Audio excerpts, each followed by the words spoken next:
pro pelotero. It hung over his cradle like a promise. Desde la cuna, el niño ya tenía swing.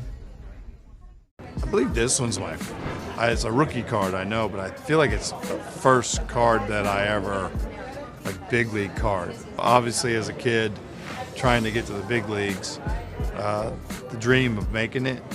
But as a kid that had cards, right, as a kid, this is like seeing your card the first time is pretty cool. So that's pretty powerful when you see that card.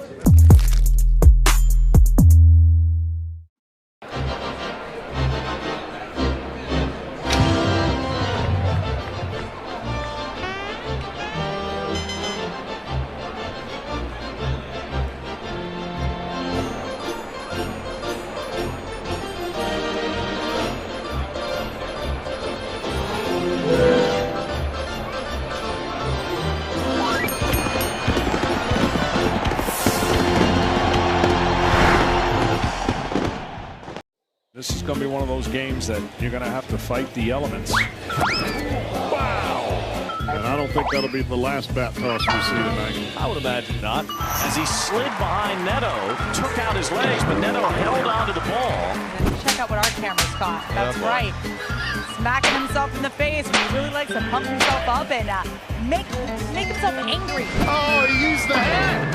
That's pretty nice. Yeah, take a bow. All right. Absolutely.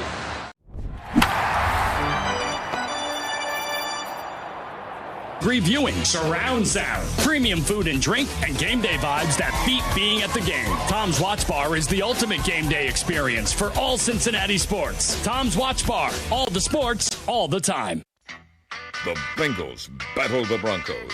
Coverage starts Monday at 3 p.m. on 700 WLW. It is just about time for baseball here at Great American Ballpark as the Reds begin a very important series against the Pittsburgh Pirates. Now, with all the play-by-play, here's Tommy Thrall. All right, thanks a lot, Yid. Beautiful night for baseball. Mother Nature cooperating so far. It's gray overhead, but very comfortable out as the Reds push for playoff baseball continues. Let's take a look at tonight's starting lineups. They're presented to you by FanDuel. Swing for the fences and join FanDuel today, official partner of the Reds. We begin with Don Kelly's visiting Pittsburgh Pirates. The Pirates come in 67 and 89. They're at the bottom of the Central Division. Leading things off, the center fielder O'Neill Cruz. Jared Triolo plays third base and hits second.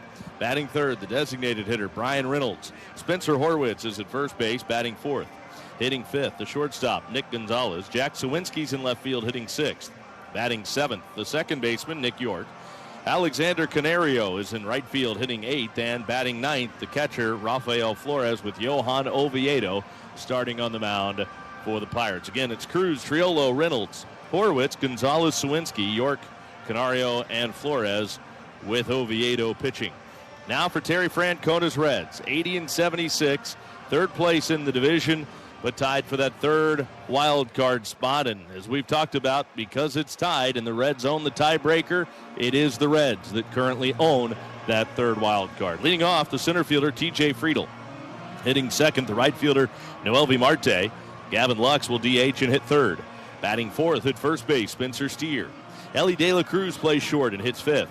Batting sixth, the second baseman, Matt McClain. In left field, hitting seventh, Will Benson. Jose Trevino will catch and hit eighth, and batting ninth, the third baseman, Keith Brian Hayes, and Brady Singer starts on the mound for the Reds. Once more, Friedel, Marte, Lux, Steer, De La Cruz, McClain, Benson, Trevino, and Hayes with Singer pitching. The umpires tonight at home plate, Ramon De Jesus. Adrian Johnson's at first base, Quinn Wolcott's at second base, and Edwin Jimenez is at third. Adrian Johnson is the crew chief.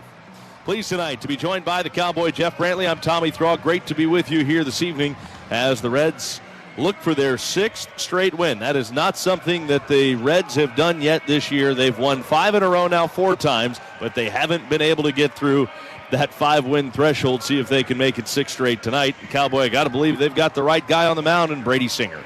Yeah, I tell you, Tommy, you look at the way that this is all lined up and the way the Reds offense has functioned here lately, it really depends on how the starter pitches. The starter keeps the team in the ball game early, it seems like the Reds offense has responded. The key to all of this is Brady Singer, obviously. He's starting for the Reds here tonight. He's as good as the Reds have to offer, to be honest with you. 7-2 in his last 10 starts. He's 8-4 on the year here at Great American Ballpark with an ERA right at 3. He's won 5 consecutive games here at Great American Ballpark. You would think that a pitcher that is not a flamethrower would have a tough time pitching in this ballpark because of the tendency for the opponents to hit the ball out of the ballpark. It has not been the case for Singer. He has been outstanding. Home runs are something that has plagued him throughout his career as well. How has he managed to keep the home runs down and keep the ball in the ballpark? Sinking fastball at the bottom of the strike zone, and that's what he'll be looking to do here tonight. It's the Reds and Pirates. Hope you enjoy it. Let's play. First pitch presented by Cincinnati Children's, changing the outcome together. And the first pitch is a strike call to the outside corner to O'Neill Cruz. It is 0-1. Cruz stands in. A left-handed hitter at 203. 19 home runs, 59 driven in. And the pitch to him is a slider down and in. 1 ball and 1 strike to count on O'Neill Cruz. Very comfortable night for baseball under cloudy skies here at Great American Ballpark tonight. The 1-1 pitch to Cruz is right down the middle at the knees for a strike called. It's 1-2. Tonight's TimStar game time temperature is 76 degrees. Get complete home comfort with a TimStar heating and cooling system. Find your local TimStar dealer at timstar.com. A ball and 2 strikes on O'Neill Cruz. Batting in the leadoff spot for the second consecutive day. Waits on the 1-2 pitch, and it's a breaking ball that misses low and in. 2 balls and 2 strikes. As Cowboy mentioned, Singer has been really good, not just lately, but especially at home. Here's his 2-2 pitch, and Cruz takes just off the inside corner, and it's a full count, 3 balls and 2 strikes. Going back to July 27th, he's got the 6th lowest batting average against in Major League Baseball and the 4th lowest ERA. Swing and a miss. He struck him out. I think everybody in the ballpark knew that a fastball was coming there. Surely O'Neill Cruz knew a fastball was coming. It was right down Broadway, and it was in the mitt before he pulled the trigger. 1 away, and now Jared Triolo's the batter. Triolo went 4 for 5 in the wrap-up of the A series that they just finished. Here's the first pitch to Triolo, and he takes a breaking ball off the outside corner. The count is 1-0. He had a home run, a double, and he drove home 3 in that game. Triolo hitting .233, 7 home runs, 24 batted in. He swings here at the 1-0 and skies it high into the air. Short right center field, backpedaling McLean, waving his arms, calling for it. He's got it, and the second out of the inning. 2 gone, and now Brian Reynolds will stand in. Reynolds hit safely in all 3 games of the A series. Sacramento. Sacramento. 244 for 16 home runs, 73 driven in. And the switch hitting Reynolds up there left-handed takes a fastball that just does sink off the outside corner. Count is 1-0 on Reynolds. Does that mean I have to fly back to Sacramento and put $1 in the jar, swinging a foul left side? It's out of play. No, you can just take a hard pass on that. You got that right. 1 ball, 1 strike, the count on Reynolds. Singer back into his windup, his pitch. And Reynolds skies it foul left side. That'll again reach the seats well down the left field line. Exciting time in Cincinnati. The Reds, of course, will keep an eye on what's going on with the Mets. Here's the 1-2 pitch. And a breaking ball down and in. Hits Reynolds in the foot. He'll go down to first base on the hit by pitch.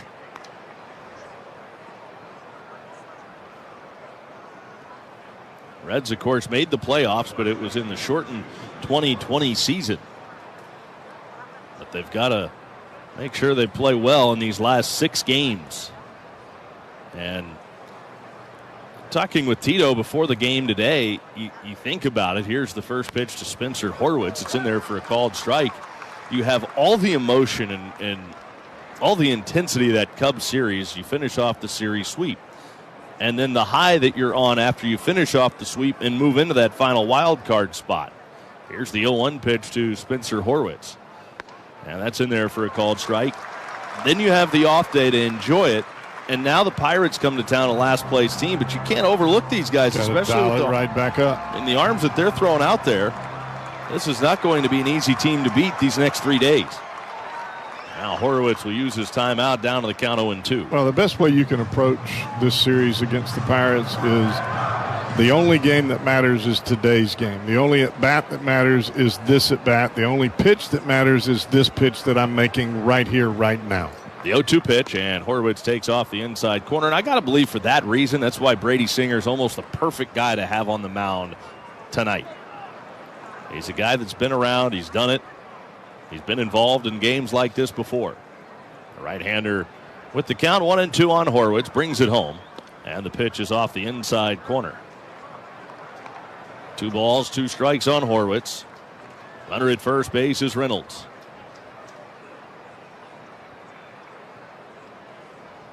It was Singer who started the first game of this 5-game winning streak. That was in St. Louis. The 2-2 is skied high into the air over by the Pirate dugout. Trevino, mask on, will make the catch on the track in front of the Pirates dugout to end the Pittsburgh first inning. So Singer works around the 2-out hit by pitch, and we go to the bottom of the first. It's the Pirates nothing. Reds coming up on the Reds. La sopita en polvo con el mejor sabor. Tú y Maggi, el secreto del sabor dominicano. Sometimes your calling doesn't shout. It hums. Like a lullaby floating through a warm night in San Pedro. Before he could walk, El Nino had already taken his first step toward greatness. For Fernando Tatis Jr., baseball wasn't just in the house because Papa was a pro pelotero. It hung over his cradle like a promise. Desde la cuna, El Nino ya tenía swing.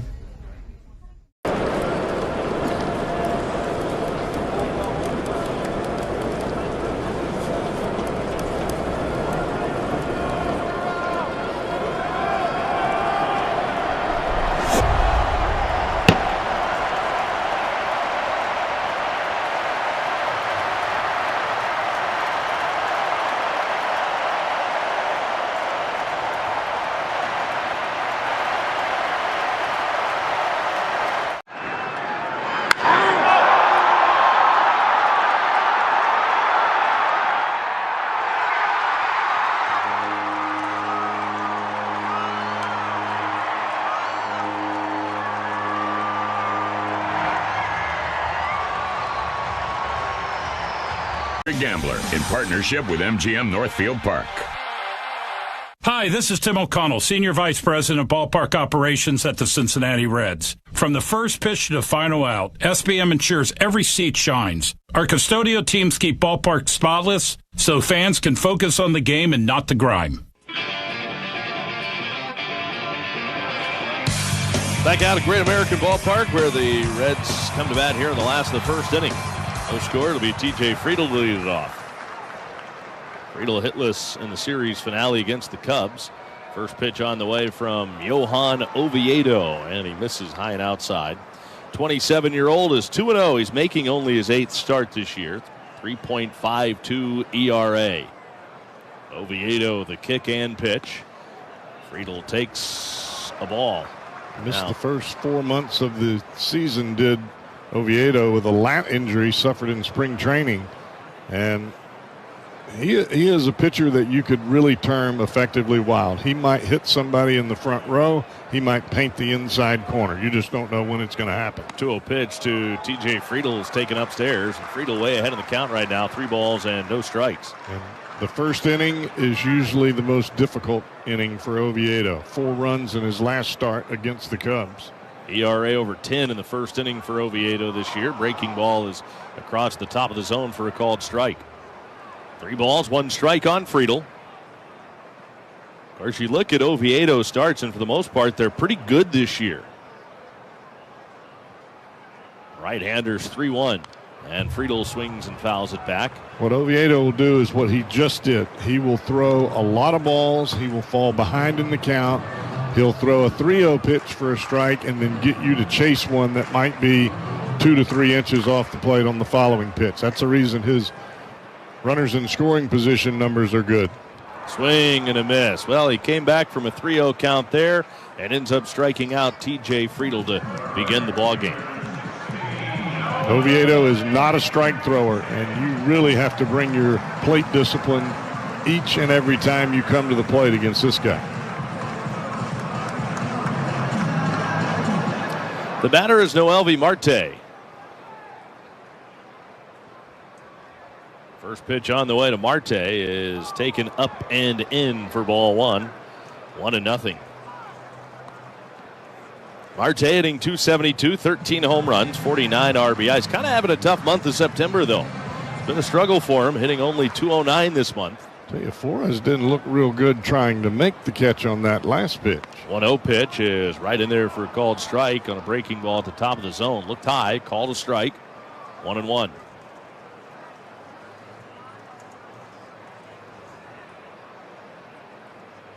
The right-hander Oviedo missed all of last year after having Tommy John surgery. Fires home the 1-1, swinging and a miss, and a fastball over the outside corner, 1-2.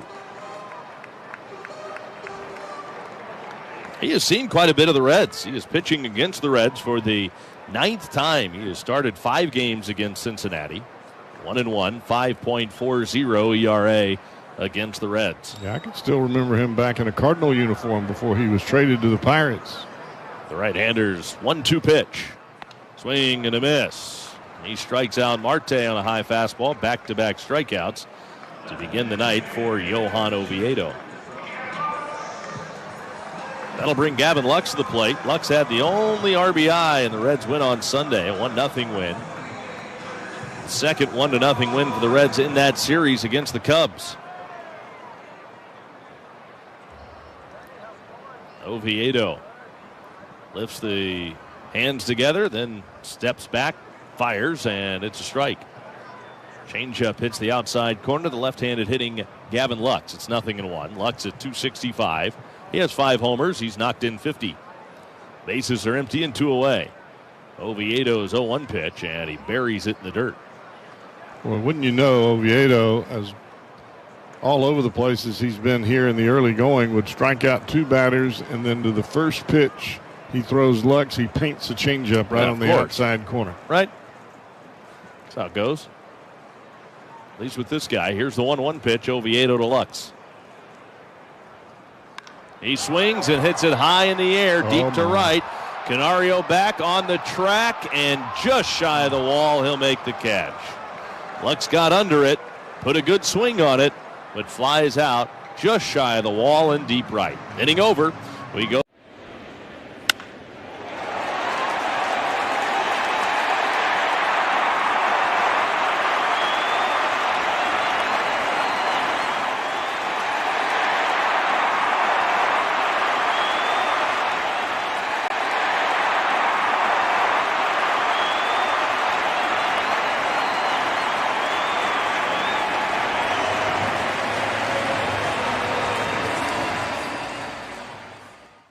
Some call it orgullo. Others call it el corazón taíno. But sometimes the journey is set on track with your ancestors cheering you on. For Francisco Lindor, el ting-ting de la plena was the first roar in the stands. Every at-bat was an encore. Every strike of the drum echoed like a promise. El destino no siempre avisa, pero llega con flow.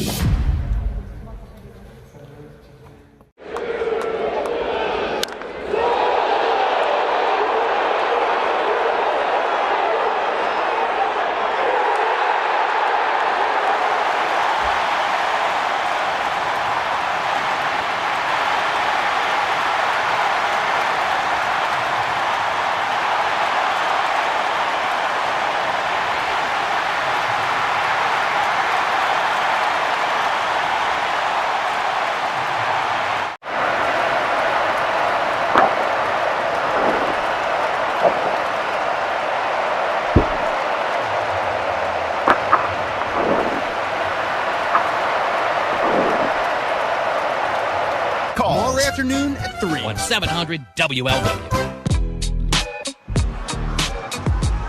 Brady Singer's back to work here in the Pirates' second. Nick Gonzalez will get it started. Jack Sawinski and Nick York will follow. Singer goes to work. His first pitch is right over the inside corner for a taken strike. And the count is 0-1.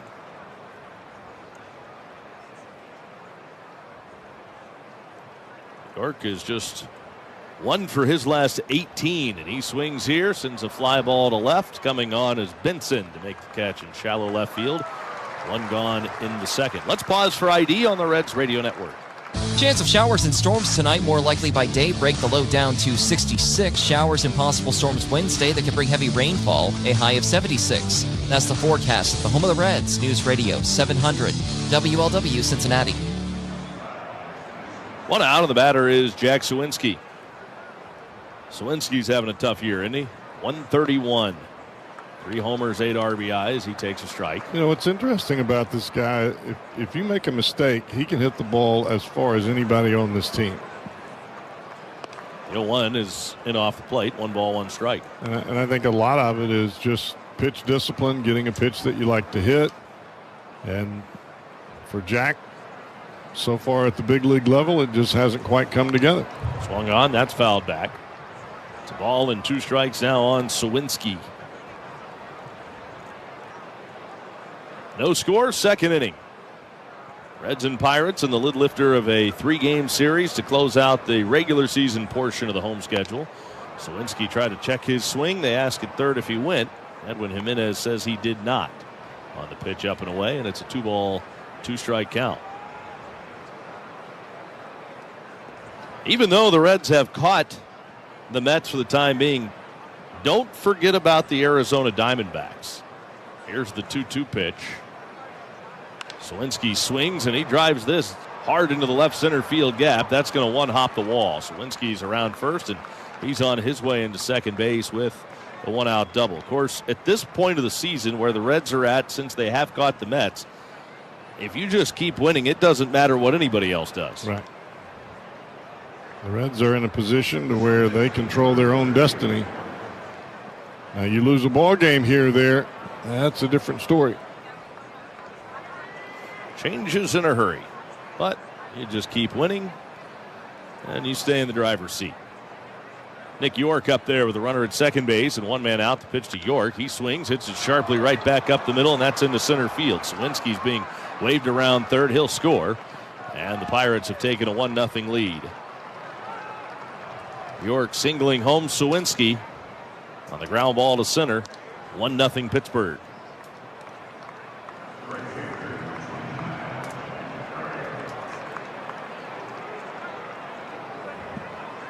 That'll bring up Alexander Canario.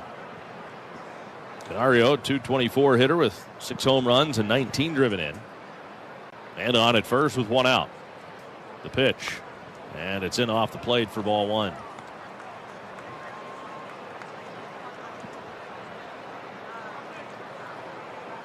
Canario, originally signed by the Giants, then went to the Cubs in a Chris Bryant trade. The pitch breaking ball off the outside corner. He made his major league debut, did Canario, with the Cubs back in 2023. Right-handed hitter, Canario, waiting on Singer. Now the pitch, and this is ripped into left field, just inside the left field line. That's into the left field corner for extra bases. On his way to third is York. He's being waved around. Ellie won't relay to the plate. That's an RBI double for Alexander Canario. And it's 2-0 Pirates on Canario's 6th double of the year. It was a 2-0 cutter that stayed right in the heart of the plate.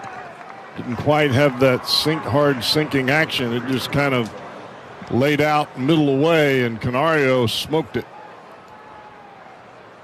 Some pretty good contact back to back here against Brady Singer from these Pirates hitters. And it started with the double by Sawinski to the left center field gap. Now the number 9 hitter, Rafael Flores, stands in, and the first pitch to Flores is off the plate outside for ball 1. Flores, one of the top Pirate prospects, playing in only his 3rd game, but he's 2 for 5 so far.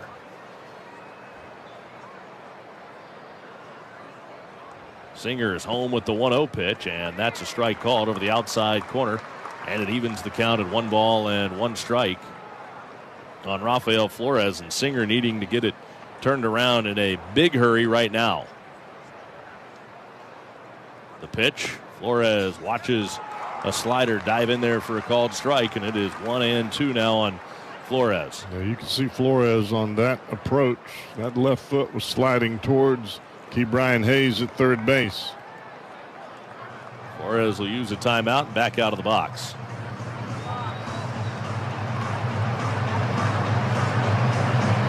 Flores came over from the Yankees in a deadline deal for David Bednar. The pitch, breaking ball down and away, and it's a 2-ball, 2-strike count now on Flores.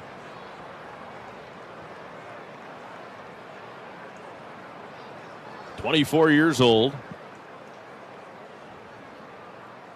Born in Anaheim. Here's the 2-2 pitch. Swing and a miss. He struck him out. Got him to chase a breaking ball off the plate away.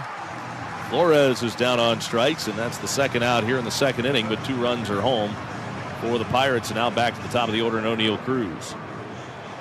If you're listening tonight on your car or truck radio, please remember to buckle your safety belt. This message brought to you by the Ohio Department of Public Safety. If you're not buckled up, what's holding you back?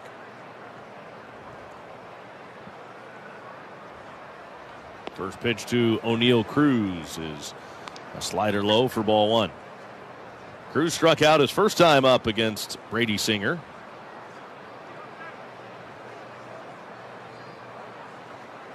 Singer ready at the belt, eyeballs the runner at second, now delivers, and Cruz sends a fly ball, well hit, deep left, back goes Benson, looks up, it's gone. O'Neill Cruz with a 2-run home run the other way to left. And the Pirates have taken a 4-0 lead in the second inning.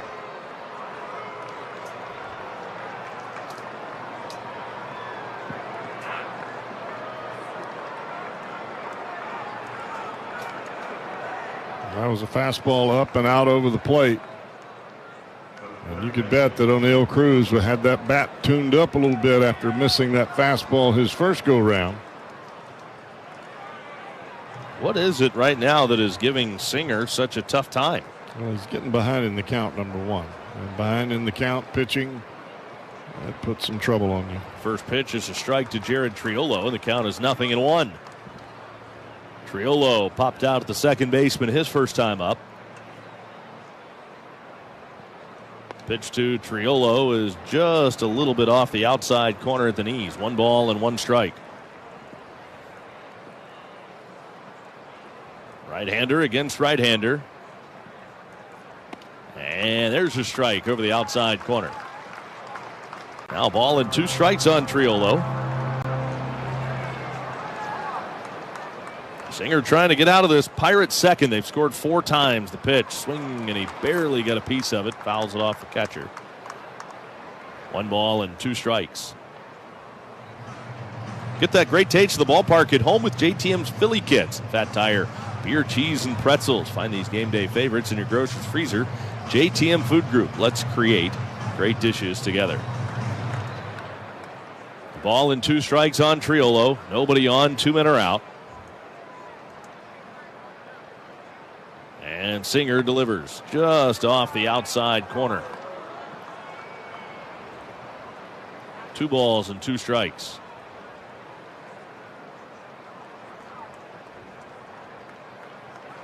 Now the 2-2. Tried the outside corner with a fastball and missed just off the outside edge. Now the count runs full. 3-2. Triolo, the 7th man to bat in the inning, and now he swings and lines it right to keep Brian Hayes at third, who leans to his left to make the catch. Side retired, but the Pirates do some damage. They score 4 times in the second inning, and we go to the bottom of the second. It's the Pirates 4, Reds 0.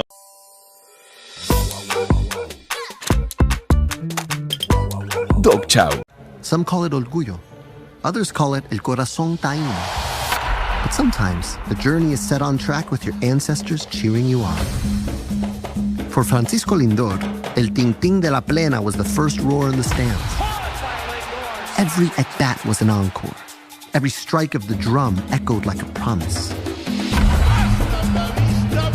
El destino no siempre avisa, pero llega con flow.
ScoreBoard.com.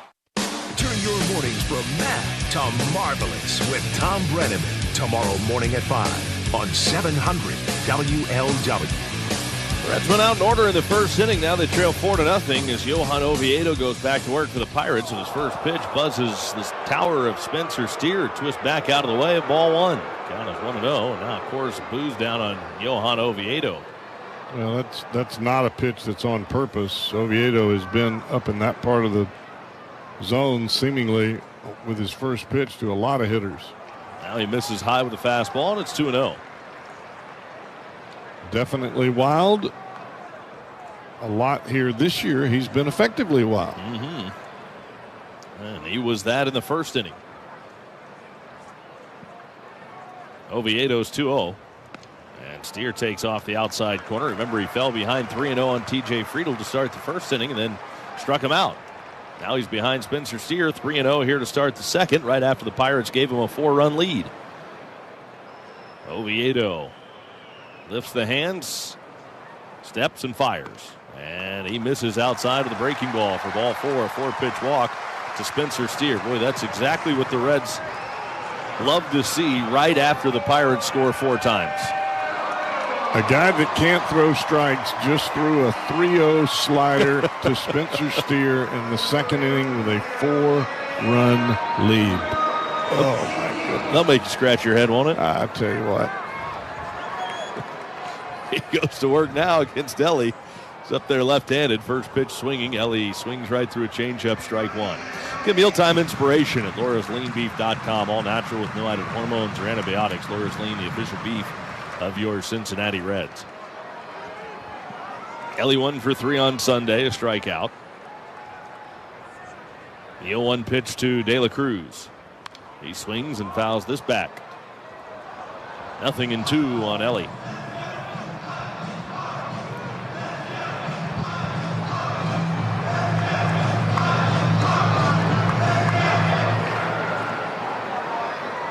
Steer off first. No balls, 2 strikes on De La Cruz. Oviedo with a high hold, he throws, and the pitch runs away. A changeup to De La Cruz, 1 ball and 2 strikes.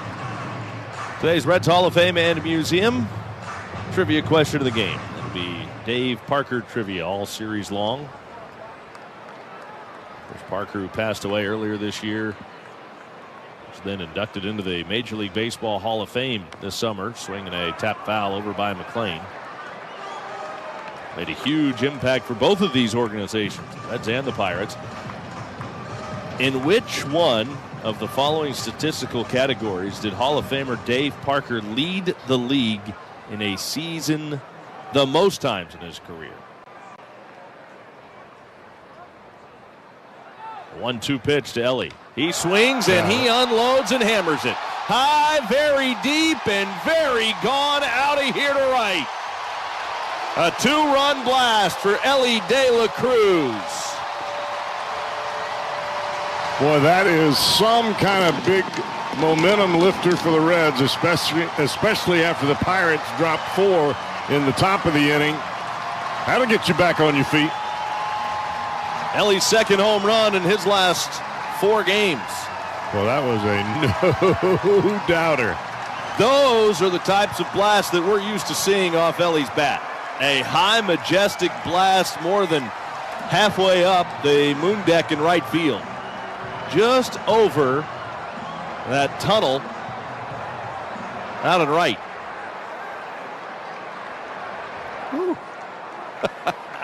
4-2 Pirates. Matt McLean takes off the plate outside. That gets the Reds right back in it. Ellie has his 21st home run of the year.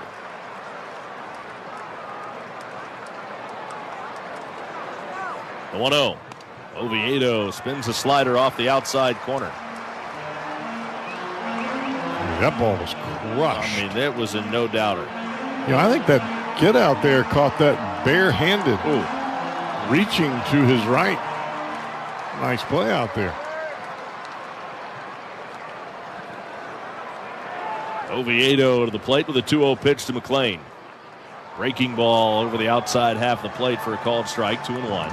Both Ellie and McLean been moved up in the order McLean had been mostly hitting ninth. Ellie down there in the bottom part of the lineup moved up to fifth today with McLean hitting behind him at sixth.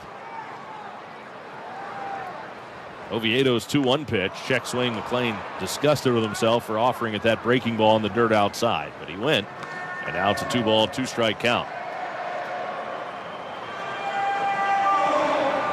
Only one other team has as many comeback victories as the Reds going back to June 1st. 32 times since June 1st, the Reds have come from behind to win.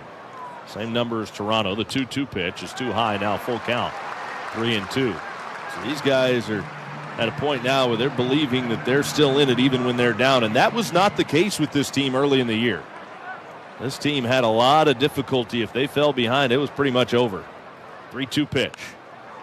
McLean pops it foul into the seats down the right field line.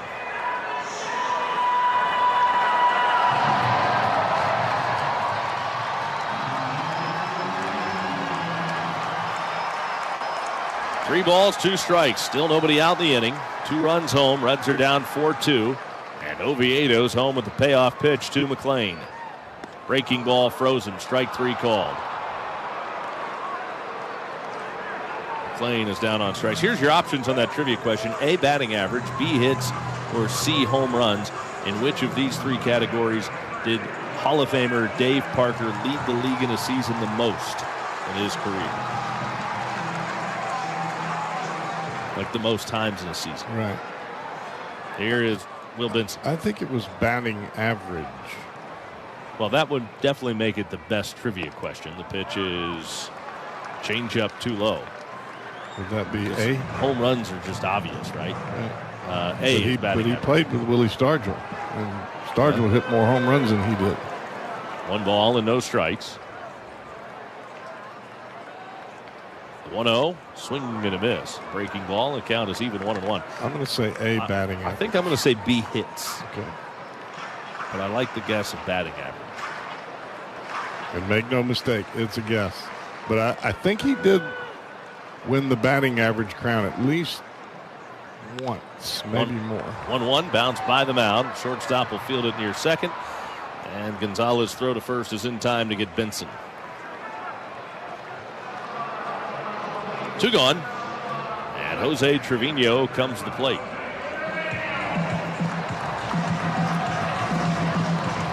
All I know is when Dave Parker stepped in the box, you took notice, whether you were on the mound or whether you were in the opposing dugout. Oviedo's home on the first pitch to Trevino. Right in there for a called strike. Fastball at the top of the zone, and the count is 0-1. Reds are down 2. Cubs and Mets ought to be getting started relatively soon. The 0-1. Trevino swings and fouls that off to the right side. Game's at 7:40 our time. Diamondbacks play tonight at 9:40. 0-2 on Trevino.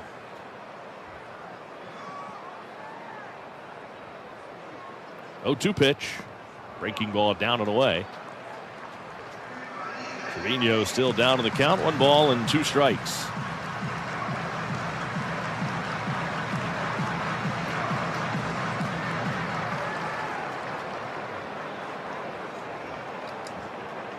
Oviedo into his wind, and the 1-2 pitch. Trevino swings and misses, and he is down on strike, swinging right through a slider. But a 2-run home run from Ellie De La Cruz to answer the 4 that the Pirates put up in the second. Lead has been cut in half. It's the Pirates 4, Reds 2, the end of 2. On to Cowboy in the third on the Reds Radio Network. Sometimes your calling doesn't shout. It hums. Like a lullaby floating through a warm night in San Pedro. Before he could walk, El Nino had already taken his first step toward greatness. For Fernando Tatis Jr., baseball wasn't just in the house because Papa was a pro pelotero. It hung over his cradle like a promise. Desde la cuna, El Nino ya tenía swing.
Top of the third inning, it is a 4-2 Pirate lead as Brady Singer allowed 4 runs in the second inning, and he will go to work against Brian Reynolds. First pitch swinging, ground ball to first. Spencer Steer will take it himself. There's one down. That'll bring Spencer Horowitz to the plate.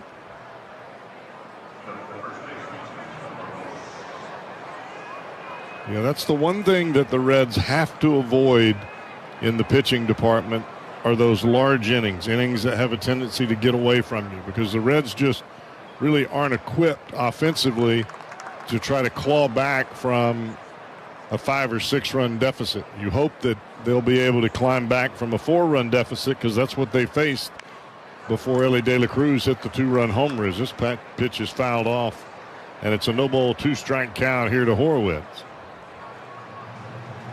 And the other part of that too, Tommy, you and I were talking about it.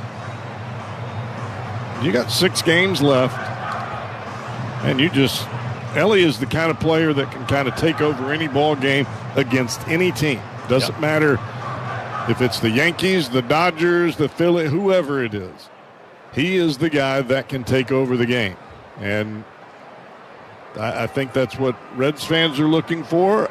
And I don't know that you can expect that if you're his teammate, because you're trying to do your job as well. Right. But from our perspective, we know that a well-played game by Elly De La Cruz, especially at the plate, could very well mean a win. There's a line drive into left center field, a long run for Will Benson, and he gets there. Wow.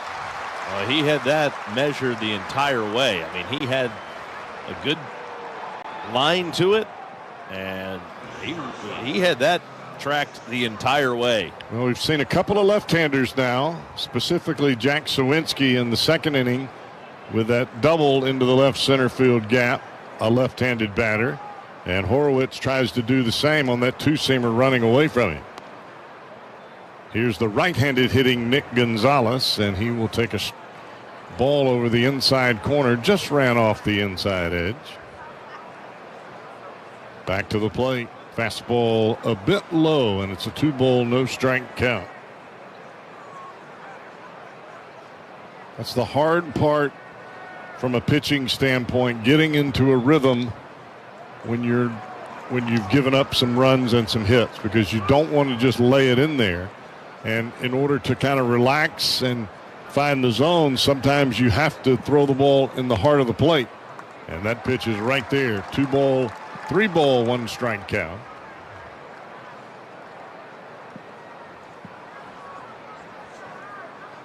Singer quickly back to the dish. Ground ball left side. Here comes Elly. He's got it. The throw is on the money, and that is a 3-up, 3-down third. Great rebound inning for Brady Singer. Let's see what the Reds can do as we head to the bottom of 3. 4-2 Pirates on the Reds Radio Network.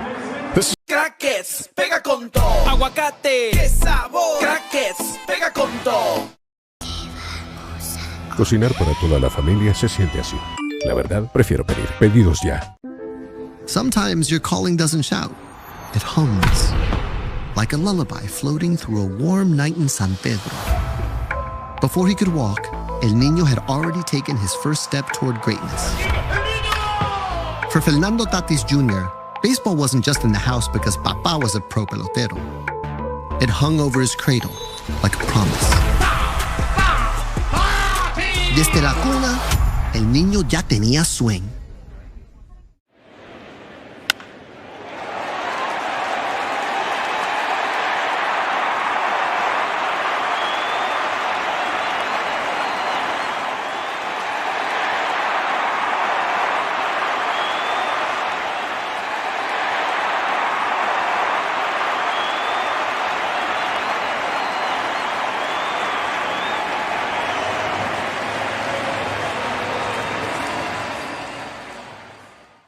This time can't get it, and neither could the fan. Boy, that's when you don't wear flip-flops. Caminero strikes out, and the bat gets a 7.5 on the distance. But it's stuck to the landing. That's poked, and that hits the... Hi, this is Marty Brenneman. Your business runs on data. Keep it secure and always available with Encore's state-of-the-art data center facilities. Fully redundant, always online, because downtime isn't an option. Visit Encore.tech. Have your say during extra innings with Lance McAllister after the game on 700 WLW.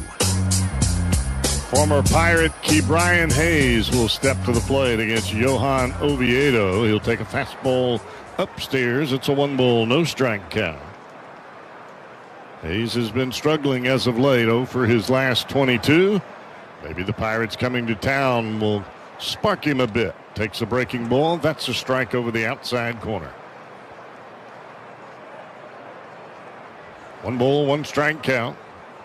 The Reds' lone hit thus far was a towering home run, a 2-run shot by De La Cruz. Ground ball right side. Second baseman York has it. He will throw out Hayes, 1 down. That will bring the top of the order, T.J. Friedl, to the plate. This will be the second time through the lineup for the Reds against the right-hander Oviedo.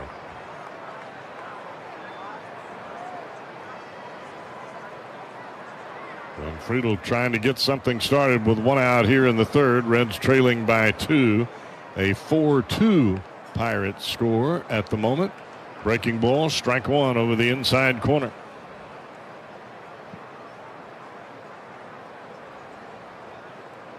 Oviedo standing out of the stretch, even though nobody is aboard. Step back pitch.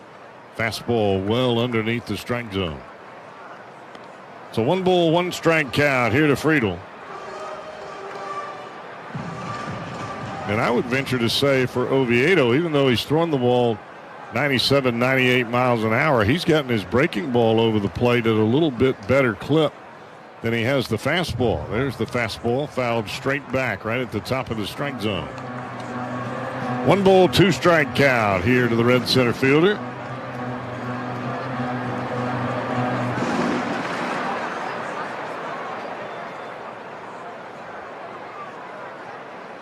You get Friedl aboard here, and you've got a chance to get your heels clicking with Marte coming next. But both of those fellows were strikeout victims to open the Reds first. Breaking ball hit high and deep to right, but it's going to stay in the park. It will be caught by Canario. 2 down.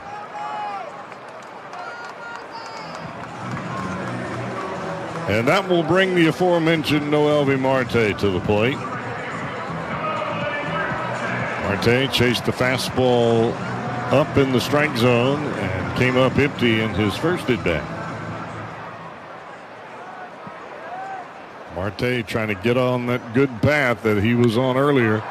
Fly ball, center field, first pitch on a breaking ball. O'Neill Cruz will have it, and that is a 3-up, 3-down third.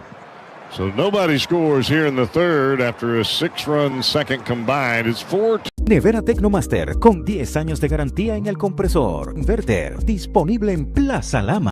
Some call it orgullo. Others call it el corazón taíno. But sometimes the journey is set on track with your ancestors cheering you on. For Francisco Lindor, el ting ting de la plena was the first roar in the stands. Every at-bat was an encore. Every strike of the drum echoed like a promise.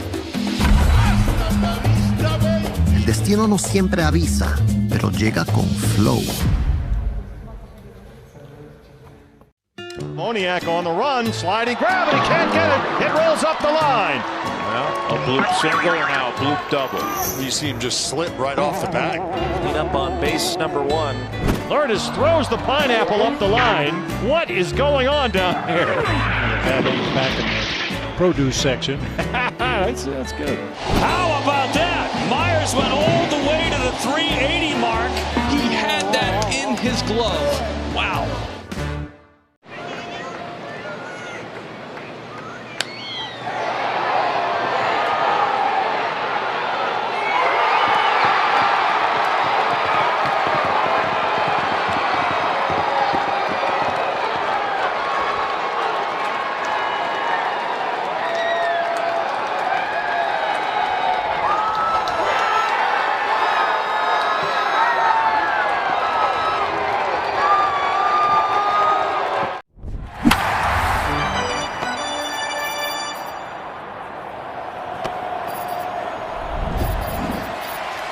tomorrow morning at 9 on 700 WLW. And check out his podcast on the free iHeartRadio app.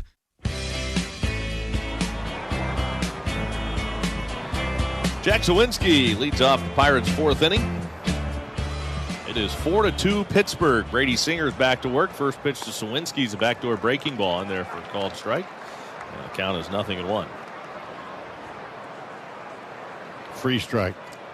It's a beautiful pitch, isn't it? It is.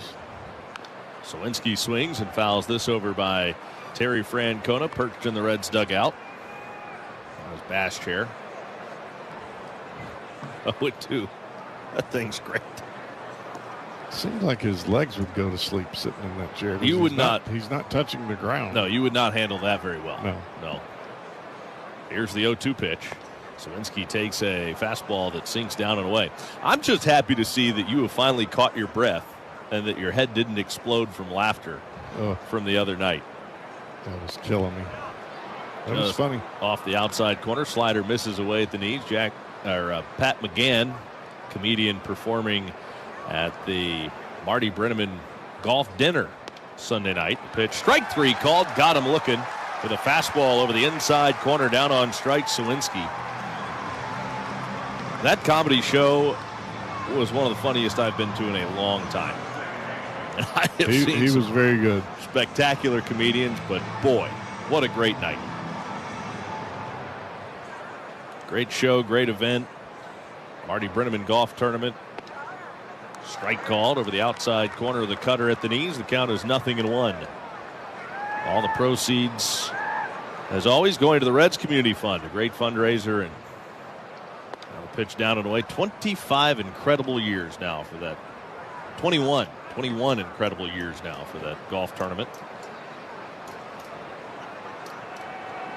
The wind and the 2-1 pitch. Swung on and lined just over Elliott short, and that's in the left center field for a base hit. Nick York is aboard with his second hit tonight. He's got hits on two different pitches off of Singer. The first time up, he swung at a first pitch fastball, hit it up the middle. That time he waited on a breaking ball. Of course, he saw 3 straight breaking balls. He had the third one timed up. Picked to first, runner back. Alexander Canario's at the plate. Canario doubled and drove home a run, then later scored in the second. Part of that 4-run barrage the Pirates put together against Singer. And it was this same part of the order that did the damage in that inning. First pitch fastball runs in on the right-handed hitting Canario. Singer back home, the 1-0 pitch. And oh boy, that pitch got a lot of the plate. Didn't get the call, and it's 2-0. That was a strike. And that was very much a strike. That was mid-thigh high, outer half of the plate. And it was a full ball on the plate. But Trevino was set inside and reached back to the outside corner. The 2-0 pitch is a strike. Slider on the inside corner, it's 2-1. And I think Ramon DeJesus realizes that. I mean, you see a catcher reach that far across the plate, you figure that it's outside. It was not. Singer's 2-1. Way in off the plate. That's a 3-ball, 1-strike count. Good news is the Reds had the off day yesterday, so they've got a fully rested bullpen right now. If Terry Francona has to go to his bullpen early, we're only in the 4th. Runner at first, 1 out, 3-1 on Canario. The pitch. Swung on, little soft one-hopper to McLean right behind the bag. Steps on second, throws to first. How about that? Inning-ending double play. It all works out in the end. From 1 second worried that he's going to get into some serious trouble. Next thing you know. Before he was feared on the field, Ronald Acuña Jr. was chasing wins on a different kind of field. For the Acuñas, El Béisbol was a story told in fastballs and late-night rematches. Every loading screen was a part of the strategy. Smash de botones. Smash de jonrones. That's how La Bestia was born. Hank Greenberg helped popularize the first baseman's mitt, holding a massive 13-inch pocketed glove. That was quickly banned, reducing the maximum size to 12 inches. Paul Richards also developed a black hole-sized catcher's mitt. This ginormous thing, measuring 42 inches in circumference, was known as Big Bertha, or the elephant, for its massive size. It was swiftly outlawed as well.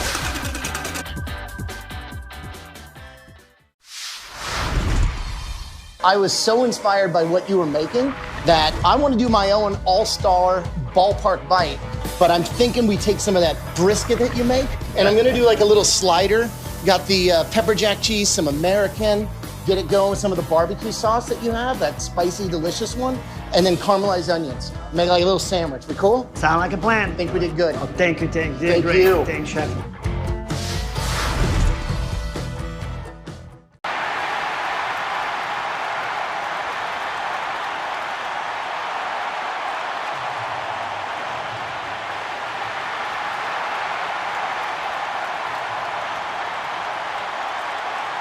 $19.05. If you're at the ballpark or watching from home, top off your hot dog, burger, or brat with Wilbur's mustard. He's an everyday schmo, just like you and me. Scott Slow, tomorrow morning at 9 on 700 WLW. Gavin Lux leads off the Reds' fourth inning. There's a boisterous crowd on hand at Great American Ballpark this evening. The first game of this three-game get-together with the Pirates. First pitch to Lux is a breaking ball that is just off the inside corner for ball one. Hey, Lux just missed hitting a home run his first time up. He got under it just a tad, and the ball came down on the track. And about a step shy of the wall, the 1-0 pitch. Lux takes a strike at the knees. The count evens at 1 ball and 1 strike.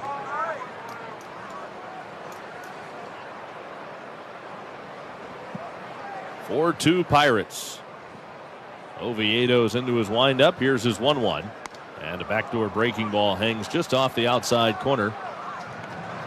And Lux now ahead of the count, 2 balls and strike. The Reds got their 2 runs on a 2-run blast from Ellie De La Cruz in the second inning after a leadoff walk to Spencer Steer. Now the pitch is a little broken bat flare that is headed out to short right, but the second baseman York will go out over his right shoulder, reach up and make the catch. 1 gone in the fourth inning. Now Spencer Steer comes to the plate.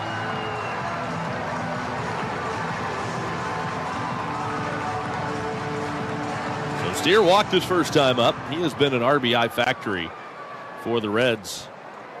He has 10 RBIs in the last 5 games to go with 4 home runs. First pitch to Steer is a strike call to the outside corner, fastball on its own 1.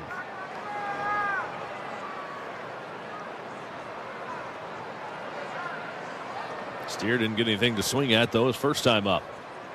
Oviedo's home of the 0-1. And it's way off the plate outside, a slider that missed badly. 1 ball, 1 strike on Steer.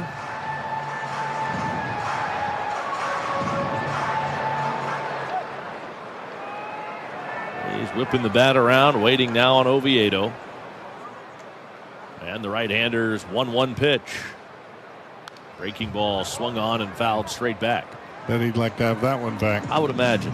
Center cut breaking ball. That is a pitch that traditionally Spencer Steer does major damage on. Just was a bit off with that swing.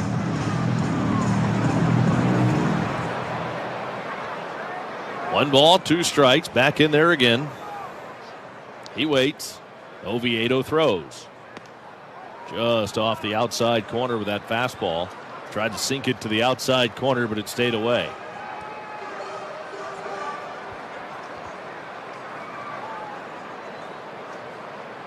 Counts even, 2 balls, 2 strikes. Pirates play Spencer straight up.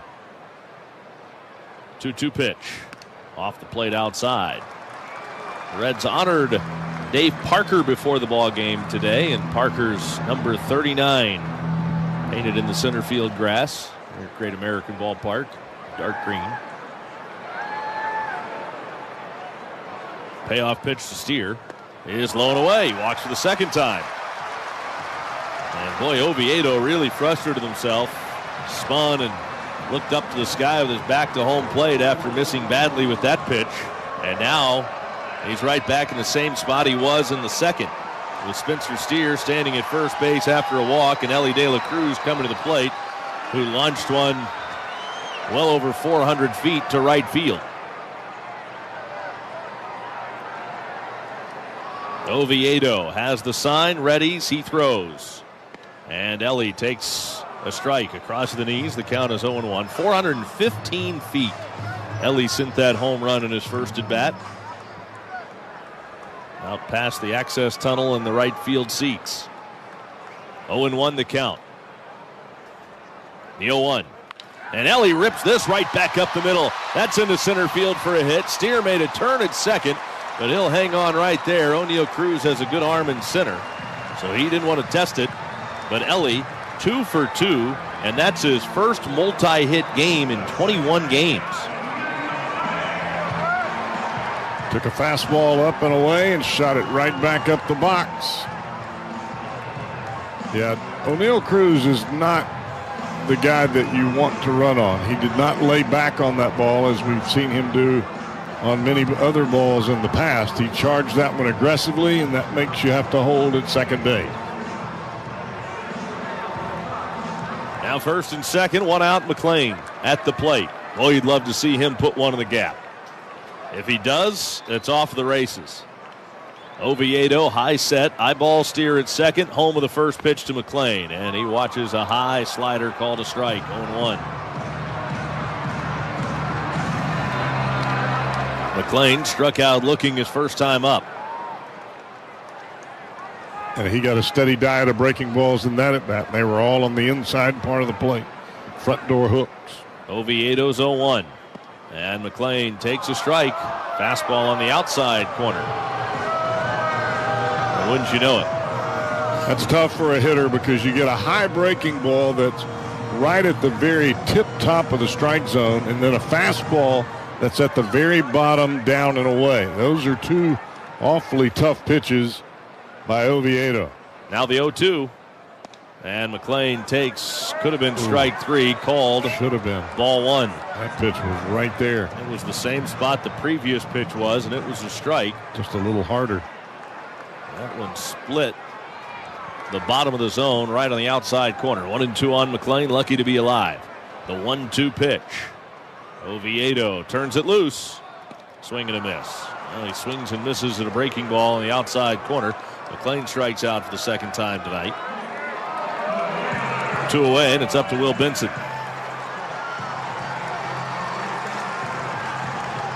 Fifth strikeout tonight for a 27-year-old right-hander, Johan Oviedo.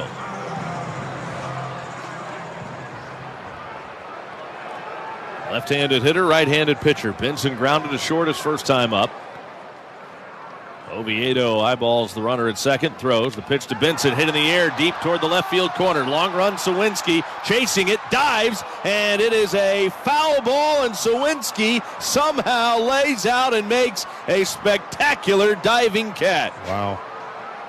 That was a huge play by Jack Sawinski. I didn't think he had any chance to catch that ball. Crossing the line, a headlong diving catch, rolled up and goes crashing into the pads on the side wall up against his back. And I think the Reds are wanting them to take a look at it. Sopita en polvo con el mejor sabor. Tú y Maggie, el secreto del sabor dominicano. Sometimes your calling doesn't shout. It hums. Like a lullaby floating through a warm night in San Pedro. Before he could walk, El Nino had already taken his first step toward greatness. For Fernando Tatis Jr., baseball wasn't just in the house because Papa was a pro pelotero. It hung over his cradle like a promise. Desde la cuna, El Nino ya tenía swing.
pitch. It's the end of the inning. They're taking a long look at it right now. Yeah, the only person that they make stay out there is Oviedo, and he's standing with home plate umpire Ramon De Jesus just off the third baseline. Here we go. Ooh, you know what? I could see why they maybe wanted a challenge, but I can't tell even from that angle. Even from that angle, you can't tell if it actually caught the ground or if it did a little short hop. The question is, in New York, can they zoom in on that? They've got about 47,000 people looking at it in New York. After review, the call on the field is overturned. There's no catch, although it is a foul ball. How about that? Wow, that's a beautiful thing. Nice work, Jake. Jake down in the video room, coming up large, asking for that review. And Will Benson is still alive. Nice job, Jake. That's big right there. So the inning continues, and the Reds have runners at first and second base with 2 outs, and it's kind of like the start of a new inning. Everybody's got to run back to their positions and get reset. After the call is made and the call is overturned, we finally get a look. Now Sawinski with a wry grin on his face after talking with third base umpire Edwin Jimenez, and it was the look of, oh, they could see that, huh?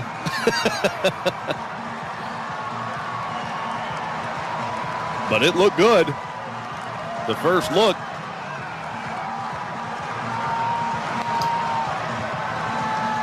And now Oviedo will get a couple of warm-up tosses in. Well, what would really sting here from a Pirates perspective is if Will Benson hits its next pitch in the seats. Yeah, that would be salt in the wound. And this place would go berserk. They're ready now. So's Oviedo, so's Benson. 0-1 the count. The high set. Oviedo the look to second, the 0-1. And Benson lays off a backdoor breaking ball that dives low. 1 ball, 1 strike on Benson. Really good opposite field contact there by Benson on that play into the corner, by the way. He put a good swing on it. A great effort by Sawinski. 1 ball, 1 strike. Oviedo to the plate. And Benson swings, barely tipped it off the catcher. 1 ball and 2 strikes. Change up right on the outside corner. Well executed pitch by Oviedo. A nice job by Benson not to put that pitch into play and just tap it foul. 1 ball, 2 strikes. First and second, 2 out in the inning. Reds threatening, down 4-2 in the 4th. Oviedo delivers the 1-2 pitch. Swing and a miss. Struck him out with a fastball at 98 over the outside corner, belt high, and the inning is over. The Reds threaten here in the 4th, come up empty, and we go to the 5th. Still, Pirates 4, Reds 2 on the Reds Radio Network. I'm Garen Colvin, President and CEO of St. Elizabeth Healthcare. When someone asks... Before he was feared on the field, Ronald Acuña Jr. was chasing wins on a different kind of field. For the Acuñas, el béisbol was a story told in fastballs and late-night rematches. Every loading screen was a part of the strategy. Smash de botones. Smash de jonrones. That's how La Bestia was born.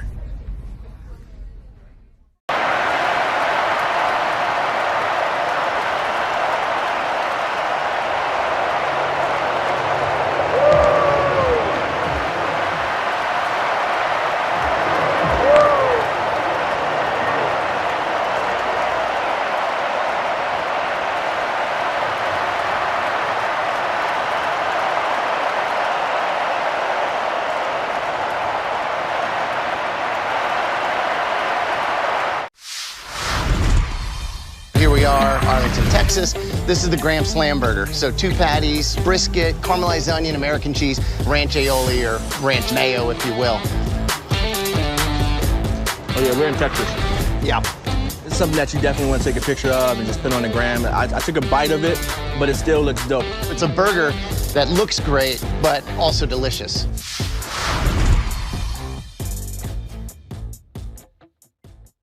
Highlanders, and Siennas. Plus, every new Toyota comes with a 2-year no-cost maintenance plan for added peace of mind. Shop online or visit Beachmont Toyota.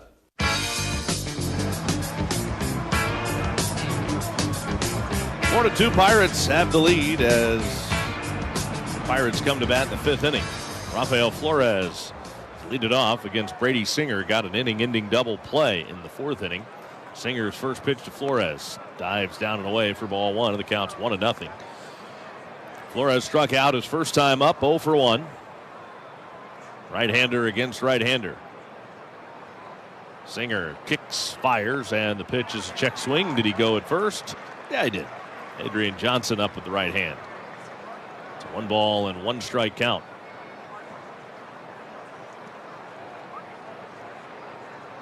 Now Singer's 1-1. Swung on, hit in the air, down the right field line softly, and it'll drop fair.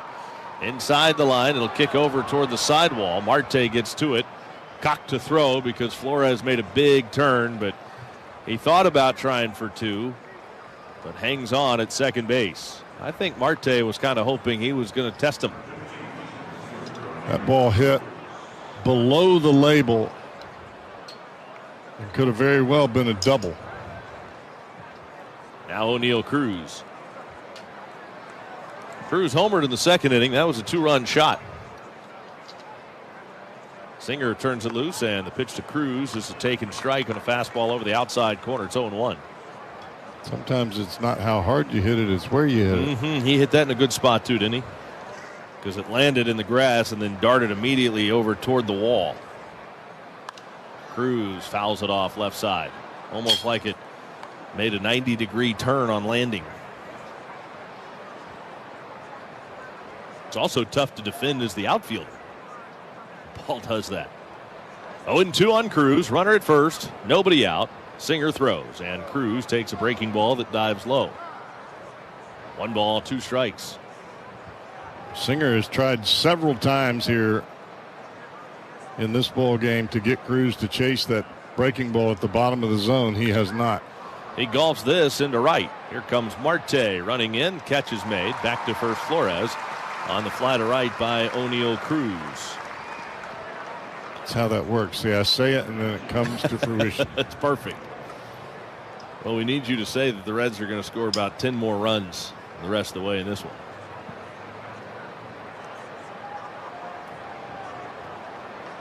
Nostradamus over here. Now Jared Triolo. Triolo's 0 for 2. Line to third, his first time up. First pitch, runner started, stop. Pitch is a strike. Inside corner of the knees, the count is 0-1. Well, it doesn't work that way. It works the opposite. Oh, you have to say, like, it doesn't look like the Reds are going to score another run here tonight. And then they blast out 10.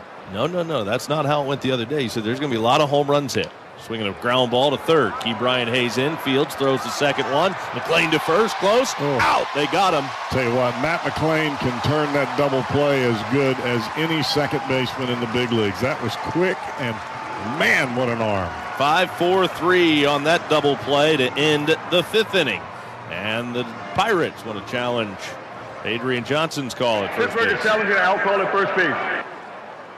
One thing we do know is that Flores is erased at second base, 5-4. The question is. We also know that he is going to be safe at first. I can tell you that right now. I've already seen it. Getting the whiteout out. That would be correct. So that will be. But it sure looked good. It did. It will still be changed to a fielder's choice. Happens.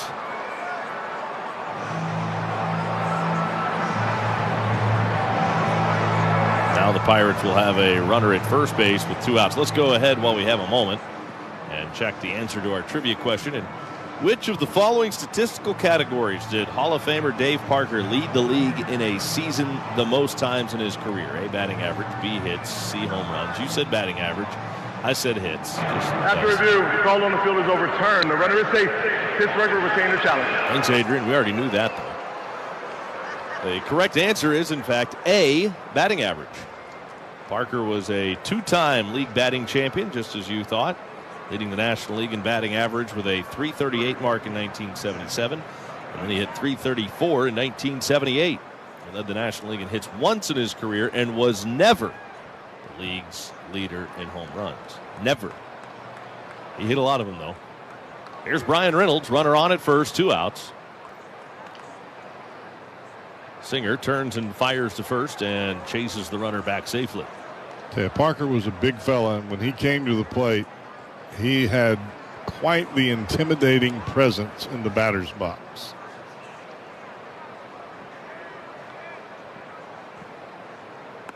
Reynolds watches a fastball miss just off the outside corner. 1 ball and no strikes on Reynolds. Now the 1-0. Reynolds lays off the slider low. It's a 2-ball, no strike count. Meanwhile, Connor Phillips gets ready out in the Reds' pen. Singer trying to get through this 5th. Reynolds has been hit by a pitch and grounded to first, and now he hits a soft hopper to the second baseman. McLean moving to his left, has to back up, gets the hop, flips it to first, and the inning is over. Hitting a man left for the Pirates in the 5th. We're halfway through it at Great American. Some call it orgullo. Others call it el corazón taíno. But sometimes the journey is set on track with your ancestors cheering you on. For Francisco Lindor, el ting-ting de la plena was the first roar in the stands. Every at-bat was an encore. Every strike of the drum echoed like a promise. El destino no siempre avisa, pero llega con flow.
Seat to the game plus $10 in concession credits starting at just $25. Take advantage of this grand slam of a deal for any weekday afternoon game all season long. For tickets and more information, visit Reds.com/skipwork.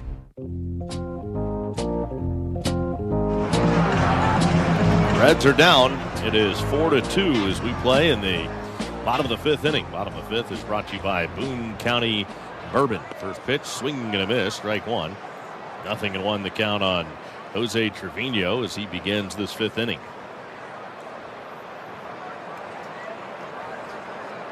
4-2 Pirates. And the 0-1 to Trevino. Right in there, 0-2. Boone County Bourbon. Visit the gift shop for distillery-only limited releases and tours. Also book your next event, wedding, meeting, or party at the event center. Oviedo's 0-2 pitch to Trevino. Swung on, fouled back.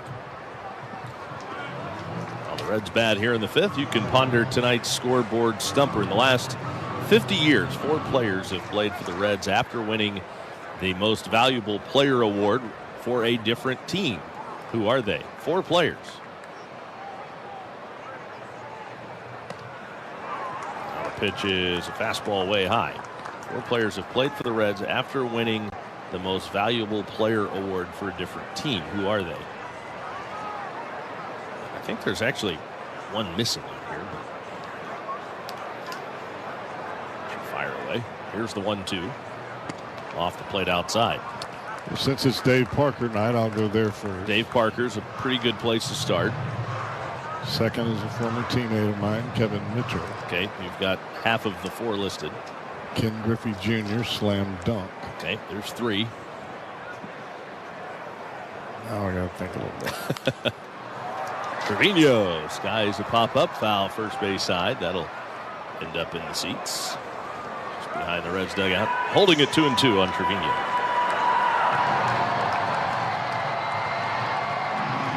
What about Scott Rowland? Nope, Scott Rowland's a pretty good guess.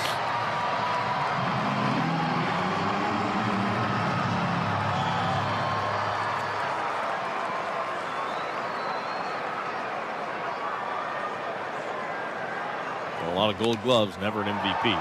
Trevino lifts it high and deep toward the right field corner, but it'll be run down by the right fielder Canario for the first out here in the Reds' 5th inning.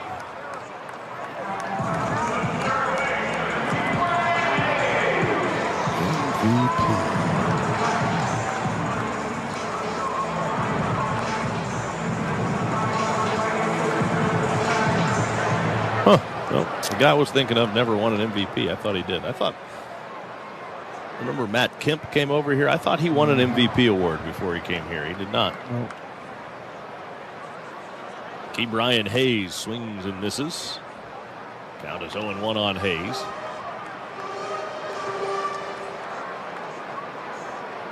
So you've only got one left.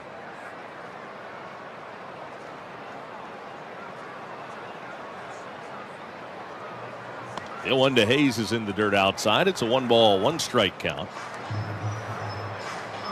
The Reds have just 2 hits so far tonight, both of them off the same guy's bat.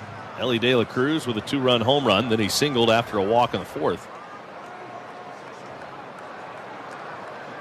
And the 1-1 pitch. Hayes takes. Breaking ball that's called a strike. Looked to be outside. But it is 1-2 on Ke'Bryan Hayes. Ramon De Jesus has been a bit inconsistent with the zone tonight. 1-2. Oviedo into his windup and his 1-2 pitch. Swing, and that is a foul tip off the catcher. Actually, caught it. I think. Yeah, hit with a bat. Yeah, it was the bat that got him, not the ball. So he caught it and then went grimacing in pain back there because it was the backswing that got him right in the mitt, actually. Maybe his arm, but. Got him in the mitt, right on the fingers. That's what I thought. Sure enough. So Ke'Bryan Hayes is down on strikes while they check on the catcher, Rafael Flores. Let's pause for ID on the Reds radio network. A man accused of trying to assassinate President Trump in Florida last year, guilty on all charges, and the Bengals mourning the passing of running back Rudy Johnson. Those stories and more after the game on the home of the Reds, News Radio 700 WLW Cincinnati. TJ Friedl will come to the plate with nobody on and 2 out.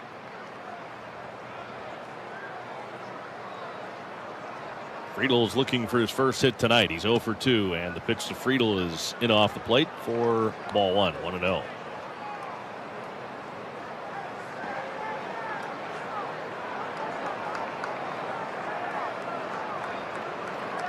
Oviedo's 1-0. Breaking ball off the outside corner.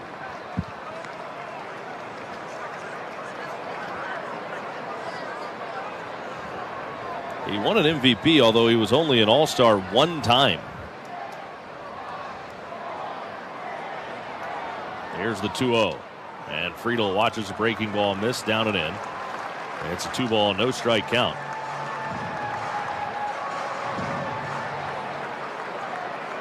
He played for 5 different teams. Only 1 year here.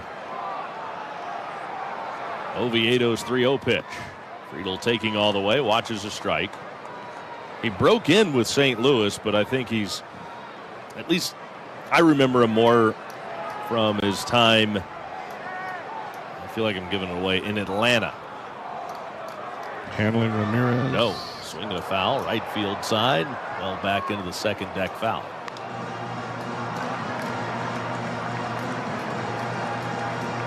Ron Gant. Kind of the right time period. We're talking mid-'80s to late '90s his career spanned. Yeah, right in my wheelhouse, and that ain't happening. Payoff pitch, swinging a foul off his foot. I believe he had a pretty significant World Series moment with the Braves. ready for me to just tell you who it is? Yeah. About 20 minutes ago. Yeah, you can only swing and miss 3 times. Terry Pendleton. Oh, wow. I forgot he was here. Breaking ball down and in. Ball 4. I wouldn't have got that. And Friedel works a 2-out walk. I don't think I realized he ever won an MVP award. That might be the end of the night for Oviedo. That will be the end of the night. Don Kelly is on it. He is madder than a wet hornet. He's screaming at his manager. Don Kelly's out there, and Oviedo is really unhappy. Well, I tell you what, you scream at the manager, that's the last time you're out there on the mound. So Oviedo will leave the mound with a runner on at first base. Sometimes your calling doesn't shout. It hums like a lullaby floating through a warm night in San Pedro. Before he could walk, El Nino had already taken his first step toward greatness. For Fernando Tatis Jr., baseball wasn't just in the house because Papa was a pro pelotero. It hung over his cradle like a promise. Desde la cuna, El Nino ya tenía swing.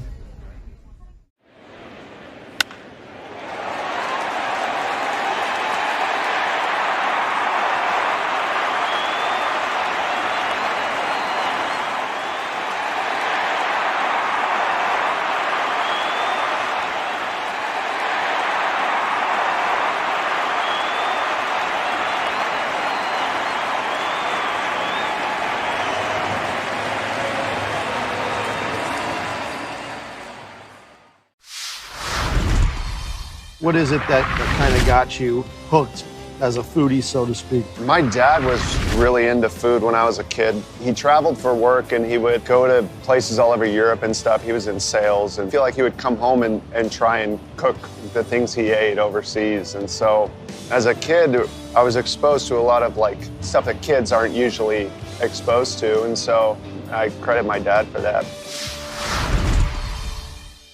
255 or text 4HOPE to 741-741. Visit ohiospf.org for more information and resources for help. Right-hander Dowry Moreta. That name sounds familiar. It's because he used to don a Reds uniform. 1-1 with a 3.45 ERA. Only his 17th appearance this year. He deals with Noelvi Marte. Runner on at first base and 2 outs. Oviedo screaming at his manager on the mound. First pitch to Marte from Moreta is off the plate outside. 1-0. I can't imagine any manager at the big league level that would put up with that. You won't be managing long if you do. Moreta from the belt, home of the 1-0 pitch. Down and away, and it's a 2-ball, no strike count now on Noelvi Marte. Crowd has filled in tremendously as this game has moved along here at Great American Ballpark. Pretty good crowd on hand tonight. Packed. Moreta readies. And here is his 2-0 pitch. Swing and a miss. A slider down on the outside corner. It's 2-1. I would imagine tomorrow with the marquee matchup of Hunter Green. Green and Schemes tomorrow. How about that? 2-1 pitch to Noelvi Marte. In the dirt outside. It kicks away from Flores, but it kicks right to him. Throws to second. Got him. Wow. Bounced up right to Flores, and he got a chance to throw the ball to second on a crow hop. Friedel is like, what happened? I didn't think that was a bad read by Friedel. No, I thought it was a great go. read. The ball just bounced up, and Flores got it and threw a bullet to second base, and it was right on the money. Inning over, and we go to the 6th inning. Still Pirates 4, Reds 2 on the Reds Radio Network. Sometimes your calling doesn't shout. It hums like a lullaby floating through a warm night in San Pedro. Before he could walk, El Nino had already taken his first step toward greatness. For Fernando Tatis Jr., baseball wasn't just in the house because Papa was a pro pelotero. It hung over his cradle like a promise. Desde la cuna, el niño ya tenía swing.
Pirates come to bat. We're in the 6th inning. First ball swinging, ground ball, fair, fielded by Steer behind the bag. Gives it up to Singer, but he dropped the ball.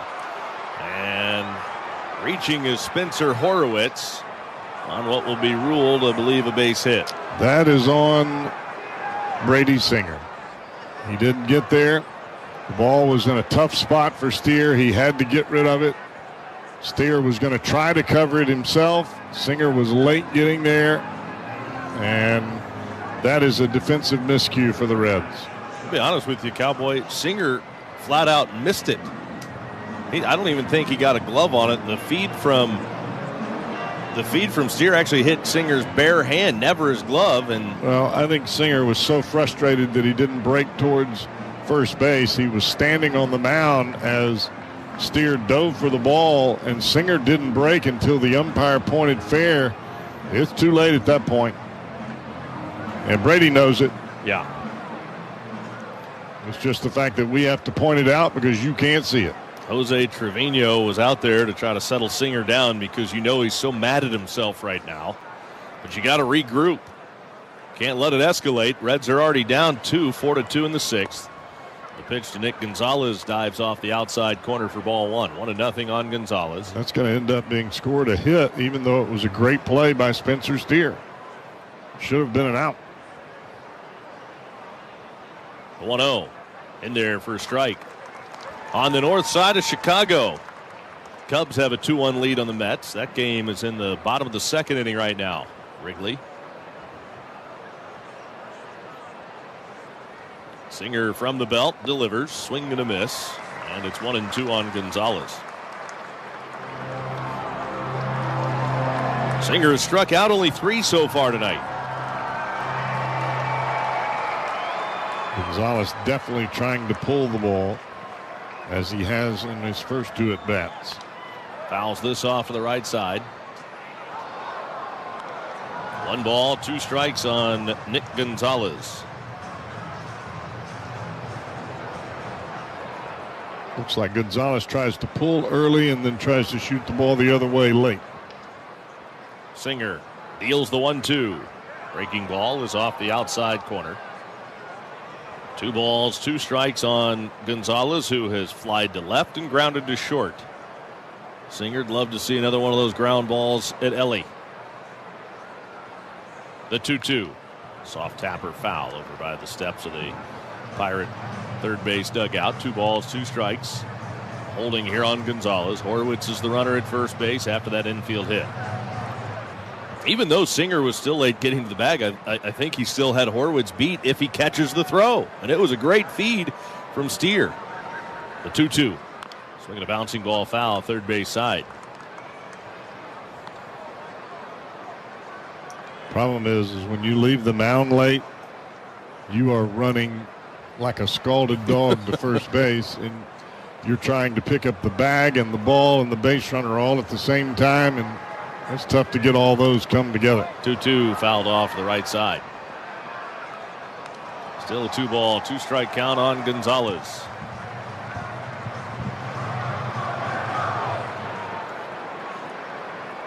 Horwitz is on at first base with nobody out. 4-2 Pittsburgh. They've out-hit the Reds tonight 7-2. Singer delivers. Foul back again. Singer's thrown 86 pitches tonight. Reds have had some action behind him in the bullpen already this evening. And right now it's Martinez and Phillips, both. The 2-2.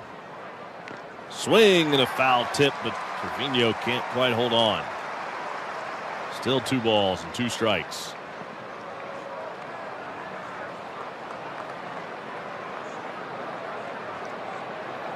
Well, if you're Terry Francona, you can't allow this inning to get away from the Reds here. The 2-2. Swinging a high chop foul, third base side, and this is a long at bat right now with Nick Gonzalez. Yeah, and when you have those long at bats, that puts your pitcher in a bit of susceptibility to some issues later in the inning. You may get Gonzalez. Keep in mind, this is 11 pitches right now. Here's the 12th. And it's a breaking ball off the outside corner to fill up the count, 3-2. That's right on the heels of Singer giving everything he's got to run to first base to go cover on what ended up being the infield hit. And that's late in an outing. Singer's 3-2. Swinging a line drive. Caught it third by Hayes, and he looks the runner back to first.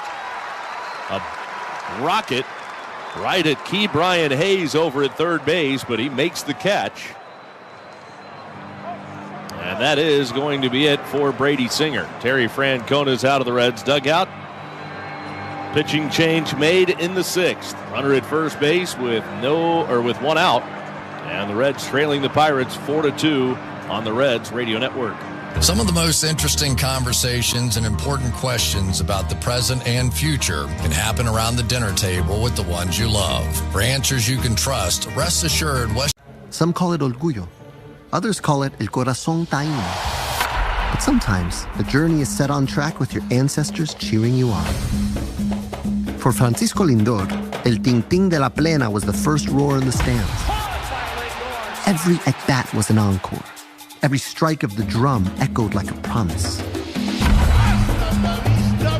El destino no siempre avisa, pero llega con flow.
Mustard on it.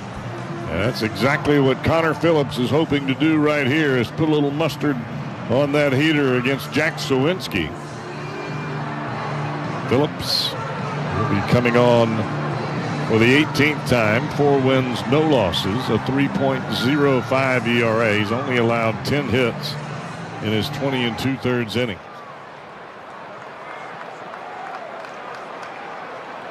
Runner on at first, 1 out. Phillips to Sowinski. Swing and a miss. Oh, he blew that by him. You can throw Jack 2 more of those at the top of the zone. The key is you've got to get them at the top of the zone and not pull it back down around the belt. 0-1 on Sowinski, the pitch. And strike 2. That was closer to the belt. It was actually thigh high on the inside corner, and Sowinski just watched it. He likes that ball out over the plate. He can hammer it. We saw that earlier. 0-2 on Sowinski. Runner at first, 1 out. Phillips throws. Breaking ball, cut on and missed. Strike 3. That was an absolute overmatch. And we are seeing Connor Phillips do some things in a confident manner that would lead you to believe that he's got that closer stuff. He's got that closer DNA in him. It's just a matter of getting him the reps and getting him in a position to where he feels good about it every time. Nick York, strike one, fastball at 100 to the knees, 0-1. I mean, that at bat with Sawinski was just abuse. Just good morning, good afternoon, and get out of here. The 0-1 to York. Right corner. The command seems like it's getting better. You can see the confidence grow. And that's it. You hit the nail on the head, Tommy. It is the confidence. You only get confidence by repetition and experience. 1 ball, 2 strikes. Phillips to the plate. Swing and a miss. He struck him out. Got him with a breaking ball down and away. And York couldn't hold up. With back-to-back strikeouts, Connor Phillips gets the Reds out of the 6th inning. A runner left, and we go to the bottom of the 6th. It's still the Pirates 4, Reds 2 on the Reds Radio Network. At Fisher Investments, we may seem like other money managers, but we're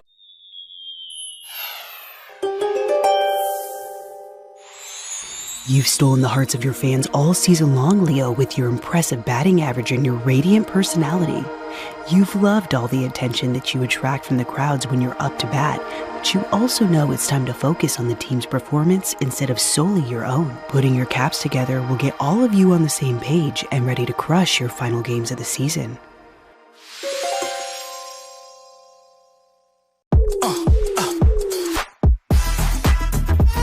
Doritos para los atrevidos. Some call it orgullo. Others call it el corazón taíno. But sometimes the journey is set on track with your ancestors cheering you on. For Francisco Lindor, el ting-ting de la plena was the first roar in the stands. Every at-bat was an encore. Every strike of the drum echoed like a promise. El destino no siempre avisa, pero llega con flow.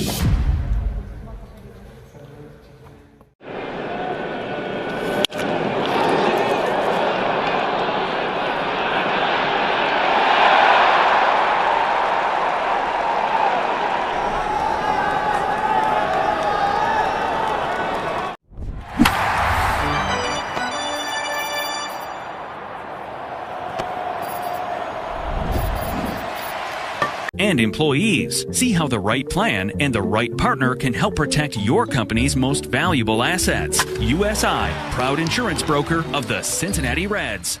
The Bengals battle the Broncos. Coverage starts Monday at 3 p.m. on 700 WLW. Left-hander Hunter Barco into the ball game for the Pirates. He is the top minor league prospect from a pitching standpoint for the Pirates. He has been a starter, and he will come on in relief. Pitched at the University of Florida. Noelvi Marte takes a strike on the outside corner. Barco, second-round pick out of Florida by the Pirates. He was drafted in 2022. Actually selected a couple of times. First time, 24th round pick of the Mets out of high school. He went to Bowles. Well, this is his major league debut here tonight. Left-hander's 1-1 pitch to Marte. And it's a backdoor breaking ball for a called strike. This year he split his season between AA Altoona and AAA Indianapolis. I mean, he ripped through Altoona. Yeah, he did. He was there for 6 games, didn't allow a run. In fact, only gave up 11 hits during his time in AA before he got to AAA Indianapolis. Barker's pitch is ripped to right field off the bat of Marte, but scrambling over, Canario will make the catch. On a hard hit line drive to right field from Noelvi Marte. That's the first out of the 6th inning with the Reds down 2. Ball smoked.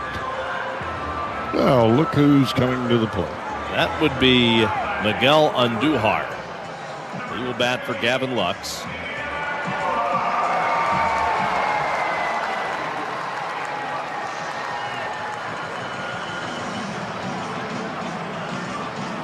Andujar will stand in with nobody on and 1 man out. First pitch to Andujar. Breaking ball misses down and in for ball one.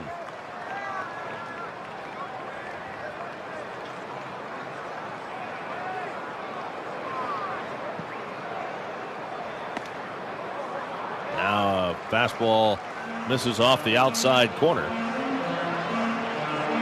And Andujar ahead of the count, 2 balls, no strikes. The lefty throws. 2-0, big swing, no contact on a slider down. Andujar is a zone hitter. If it comes in the zone, he is swinging. Sometimes when it's not in the zone, he's swinging. But he is up there to get a hit. 2-1 pitch. He goes the other way and fouls it into the upper deck, right side. Left-handed pitcher, right-handed batter, nobody on, 1 out. Reds are down by 2 in the bottom of the 6th inning.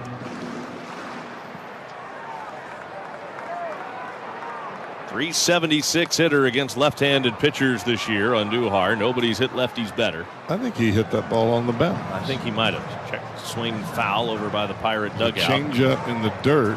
Oh, not quite. Close. It was headed that way. But he fights it off in the 2-2. Swinging a ground ball, base hit left side. Andujar's on with a 1-out single. Well, he makes it look easy, doesn't he? He is awfully aggressive when he comes to the plate. And you think you're going to make a pitch, and the guy's going to take it. He is not anything that crosses home plate or is even close. He is hacking. So Andujar is on with a 1-out single, which brings up Spencer Steer. Steer's been on both times he's been up today, both walks. Marco sets, throws. Swing and a miss, and a fastball off the outside corner for ball 1. Or strike 1, I mean. It would have been ball 1, but it's strike 1 after the swing and miss. Marco, high set, high balls Andujar. The 0-1, swing and a miss, and a fastball up. Now he's down 0-2.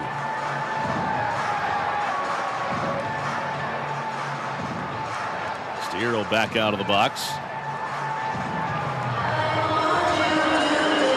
Marco's fastball, not exactly one that'll light up the radar gun. He's in the 90s. The lefty's 0-2 pitch and swing and a 1-hopper off the chest of Gonzalez at short. Still feeds to the second baseman York to force out Andujar at second base. That ball actually bounced a good ways away from Gonzalez, but he was able to recover quickly and still get it out. And here comes Ellie again with Steer on at first base. Ellie went deep to get the Reds on the board. He had 2 of the first 3 Reds hits.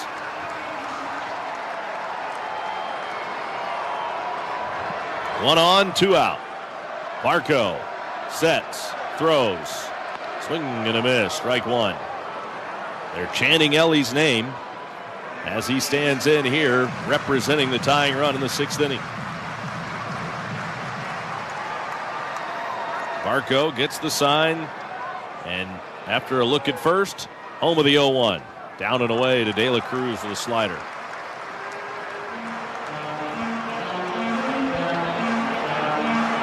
Doesn't really use that slider down and into righties. He backdoors it, and then he throws the changeup off the top of it.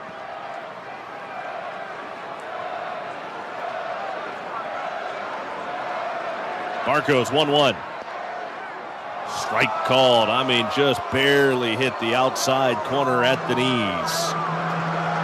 A ball and 2 strikes on De La Cruz. Pretty good pitch. Hard to pull the trigger on that. The 1-2. Off the outside corner, fastball way away. Count evens on De La Cruz at 2 balls and 2 strikes. Spencer Steer at first. He's there with 2 outs. Marco home with a break-even pitch. Ellie slaps it a line drive into right field for a hit.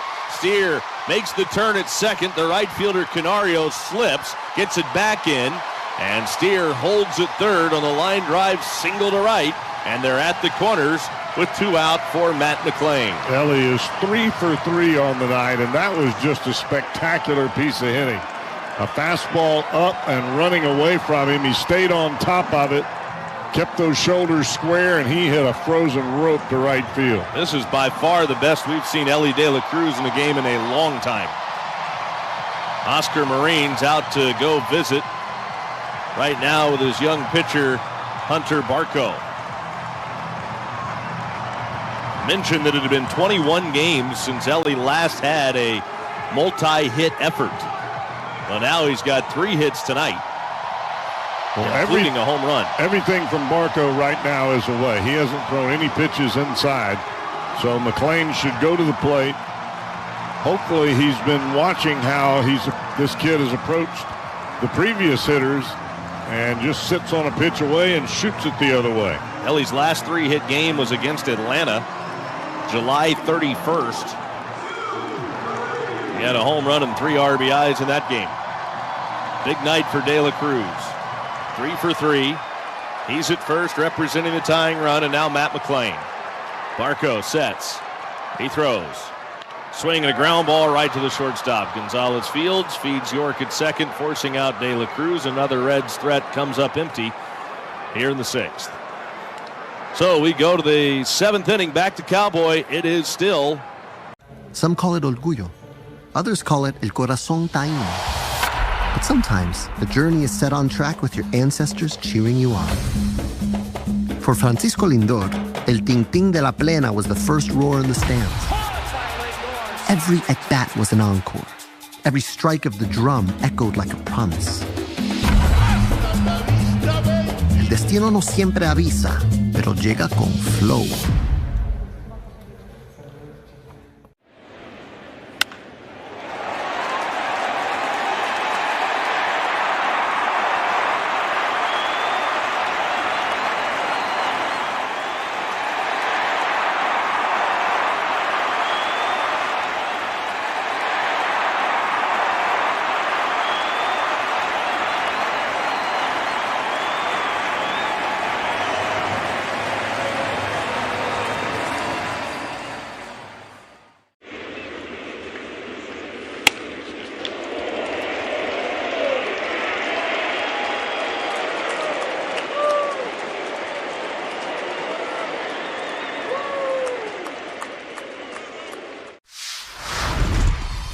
The name of the business is Legacy Catering. We all were talking about how Mom taught us all how to cook. She was a cook at the public school system for ages. So we all started to cook with her, so we decided, to do the business, so we went to figure out what we're going to call it. So we said, let's cook in honor of, our mother, so that's when Legacy came in.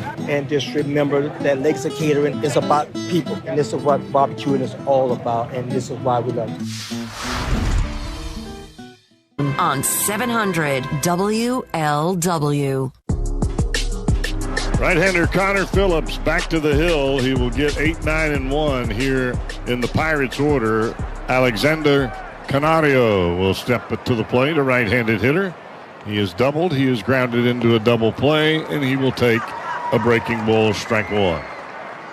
Phillips came on, and he was throwing BBs up there as he struck out Sawinski and Nick York to end the threat in the 6th. Slider off the outside corner. It's a 1-ball, 1-strike count.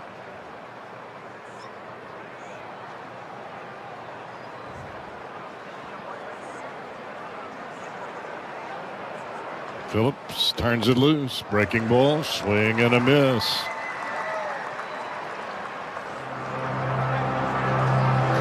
One ball, 2-strike count.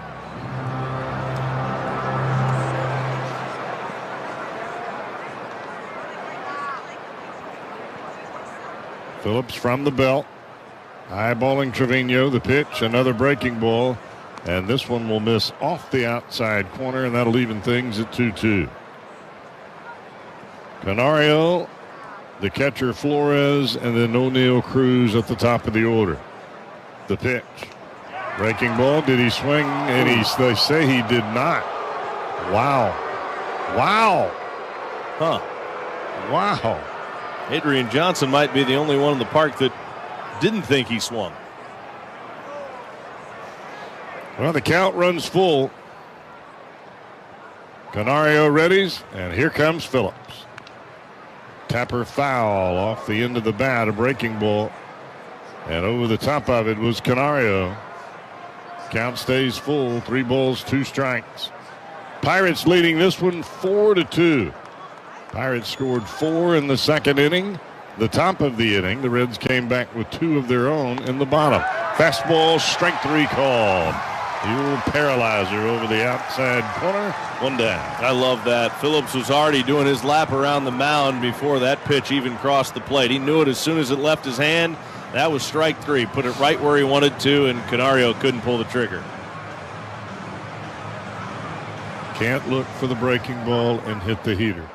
You can hit the breaking ball if you're looking for the fastball, but not the other way around. 1 down. Here's Flores. He'll take a breaking ball that spins inside. 1 ball, no strike count. Flores has struck out and then had a jam shot single into right field. The pitch. Breaking ball. That's called a strike. Didn't quite get back to the plate, but I'm sure Phillips will take it nonetheless. 1 ball, 1 strike count. Right-handed hitting catcher Rafael Flores. Breaking ball on the ground. 1 hop. Great play by De La Cruz. He got him. That's how you play shortstop. Really nice play by Ellie, going to his backhand. Got a big hop.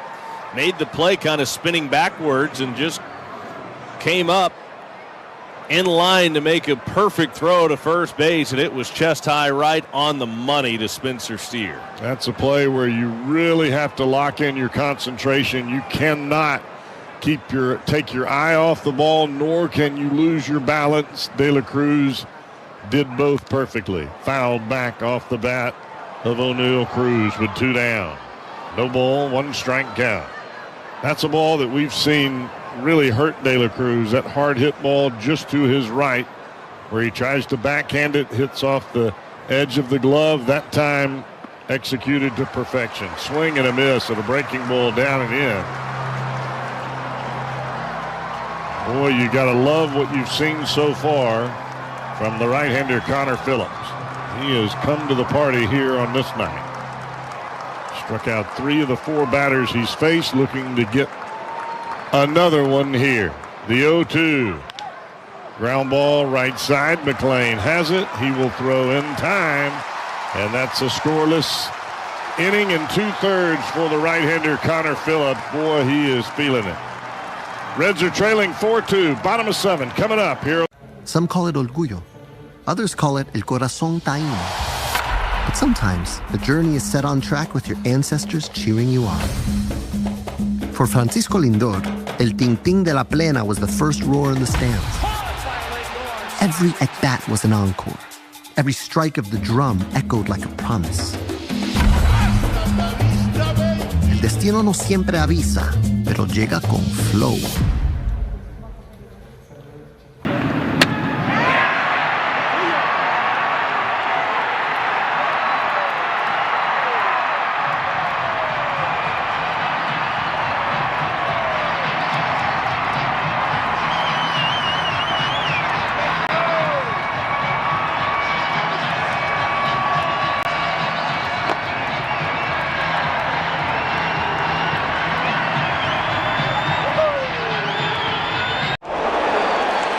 AE Door is the Tri-State's choice for garage doors, openers, entry doors, awnings, and windows. Our end of summer sale has huge savings on all of these products. And during September, we can save you 5 to 15% off your total order. Find out more at aeDoorSales.com. He's an everyday schmo, just like you and me, Scott Sloan. Tomorrow morning at 9 on 700 WLW. The Pirates will make another pitching change. They will bring on right-hander Justin Lawrence. Lawrence coming on for only the 15th time. He is 1-0 with a .61 ERA. Sidewinding fastball, 8 hits and 14 2/3 innings. He has walked 8 batters, but opponents hitting a mere 163 against him.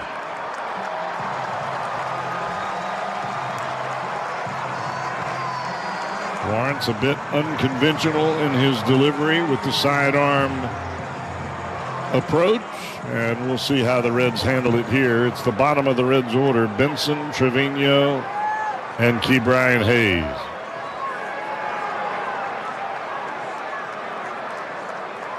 Lawrence sets from the stretch.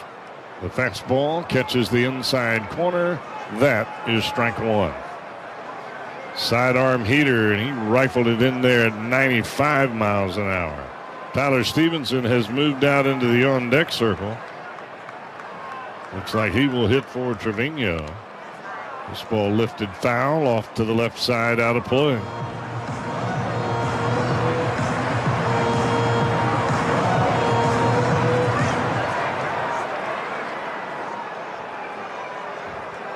Lawrence comes to the set. Low set below the belt. And the sidearm delivery. Backdoor breaking ball. That's going to miss outside. Reds are trailing 4-2 to the Pirates here in the bottom of the seventh inning. They've got a little work to do if they expect to come back in this one.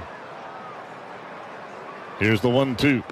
Backdoor breaking ball again misses well off the outside corner. And that'll even things to Benson at 2 balls and 2 strikes.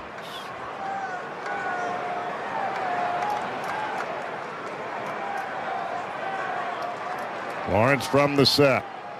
And to the plate. Swing and a miss. It's going all the way to the backstop. And Benson is going to reach first base on the wild pitch. Benson swung at that pitch. It landed behind his back foot. That's how much break that pitch had on it. Almost hit Benson. Actually, it did hit Benson in the knee. But he swung at it, and he had to take off.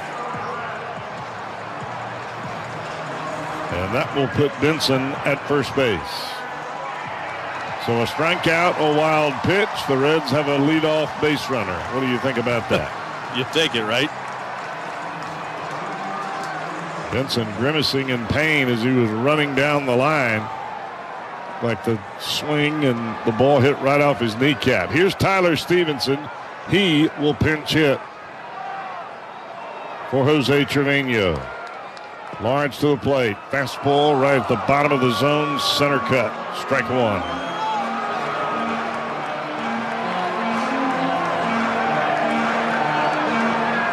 Sal Stewart has moved out into the on-deck circle to pinch hit for Ke'Bryan Hayes. Pitch from Lawrence. Breaking ball. Strike 2 over the inside corner.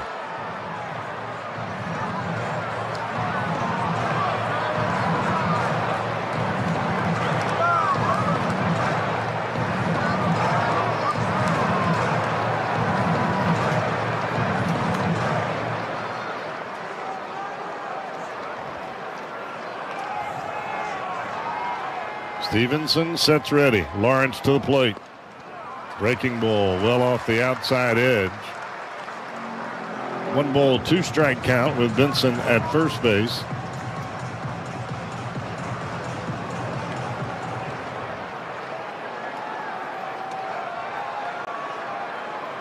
Stevenson readies. Lawrence eyeballing Flores. The pitch, fastball, strike 3 called right over the outside corner. And Stevenson didn't take the bat off his shoulder. 1 down.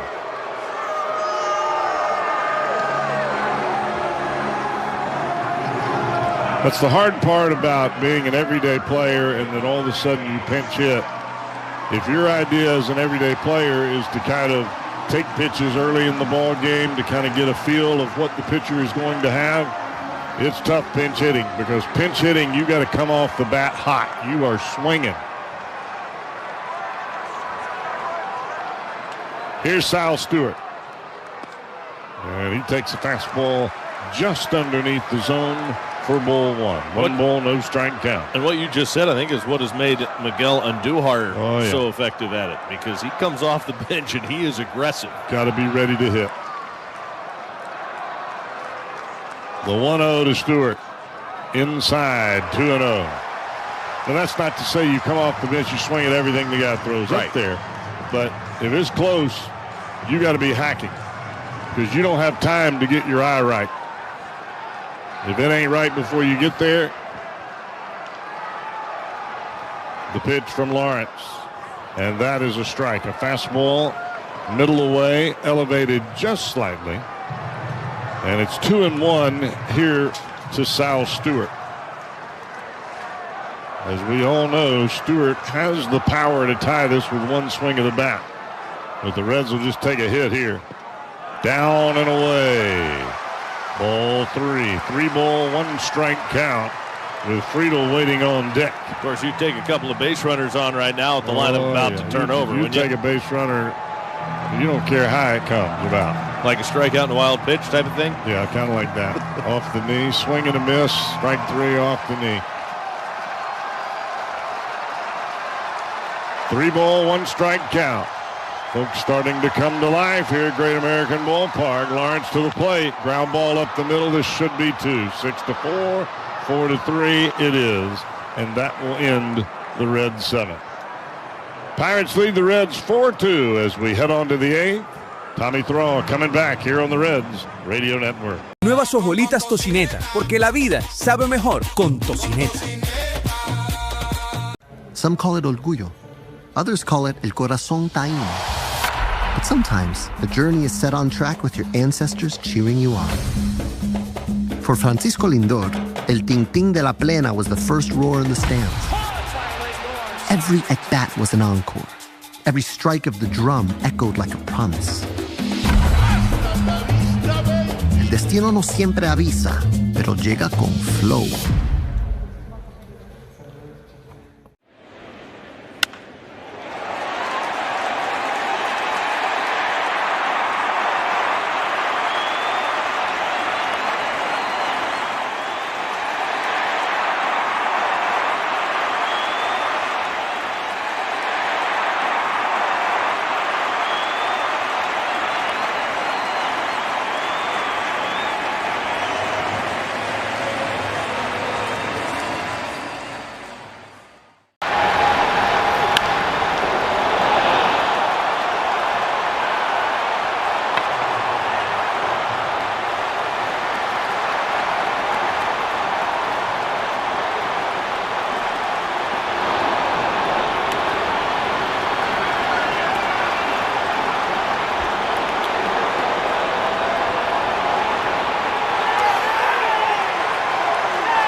Sal Stewart stays in the game. He's at third base. Taking over behind the plate is Tyler Stevenson. And the Reds have made another Wober's Mustard call to the bullpen. That call goes to Graham Ashcraft.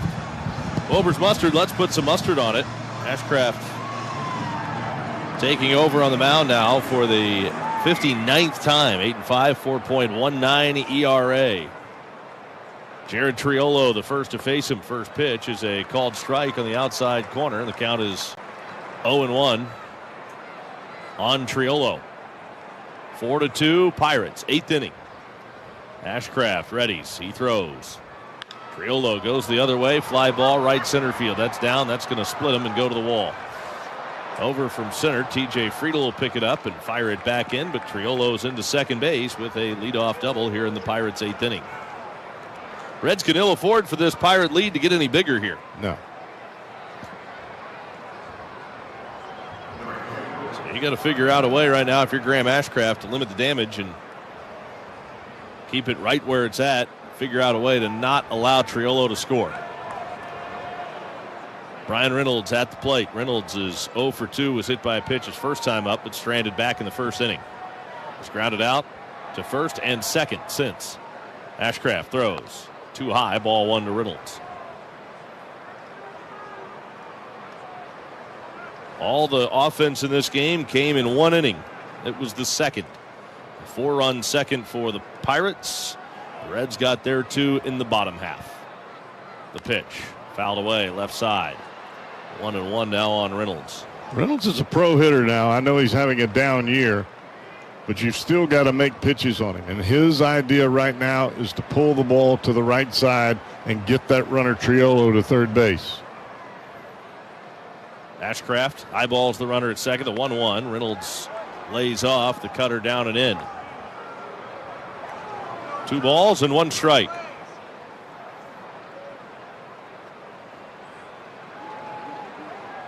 Right-hander readies. Stares down the runner at second. To the plate he comes. Popped into the air. High into the air. Shallow left. Out goes Stewart. Here comes Ellie. Stewart makes the catch right up against the side wall. And foul ground down the left field line. Not a baby kid. Right at the corner where the side wall juts back toward the left field corner. That little nook there. And Stewart able to make the catch with Ellie coming sliding in behind him. Nice play by the kid Sal Stewart. He showed some agility there. He had to get into that corner. It's a tough place to not only pick the ball up, but kind of navigate that edge along with the bat boy's chair. You got that right. You got to throw that in there. Added obstacle. The pitch is in there for a called strike to Spencer Horwitz. The count is 0-1. Because it's right where the ball boy is perched down the left field line. That's where that ball was hit. You got to have no fear, and it did not appear that Sal Stewart was worried about that wall. Swing and a miss. Fastball up and in. Ugly swing from Horwitz. It's 0-2. In the Reds' 8th inning, the Reds will have the top of the order coming up with T.J. Friedel getting it started. Ashcraft the look to second, the 0-2 pitch. Swing and a miss, struck him out. Cutter down and in off the plate. The last 2 pitches of that at bat were well off the plate. Horwitz chased him. You know, Graham Ashcraft is a left-handed specialist that throws right-handed. When he faces left-handed batters, for the most part, he eats them alive with that cutter in on their hands. Now he's got a right-hander at the plate. He's been better against the right-handers, it feels like, his last few times out because he's been coming in on him. Swing and a miss, and a first pitch slider off the outside corner. The count is 0-1. Well, Gonzalez likes to pull the ball, and that breaking ball cutter combination may very well work to the advantage of Ashcraft. He looks at second, now to the plate, the 0-1. Fastball too high on the inside corner. 1 ball, 1 strike on Gonzalez. There's your fastball in. Right-handed hitter, right-handed pitcher. Ashcraft ready at the belt. Looking at second. Home of the 1-1. In off the plate again. And it's a 2 ball, 1 strike count.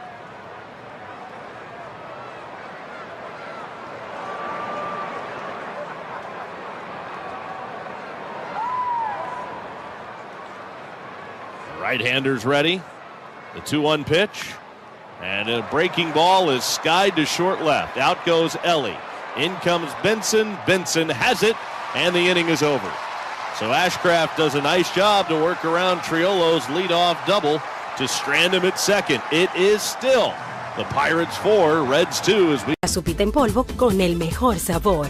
Tú y Maggi, el secreto del sabor dominicano.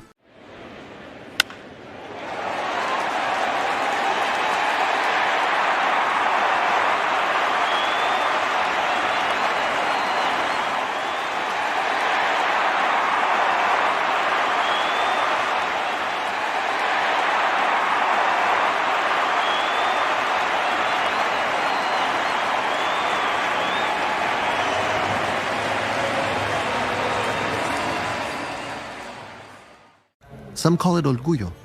Others call it el corazón taíno. But sometimes the journey is set on track with your ancestors cheering you on. For Francisco Lindor, el ting-ting de la plena was the first roar in the stands. Every at-bat was an encore. Every strike of the drum echoed like a promise.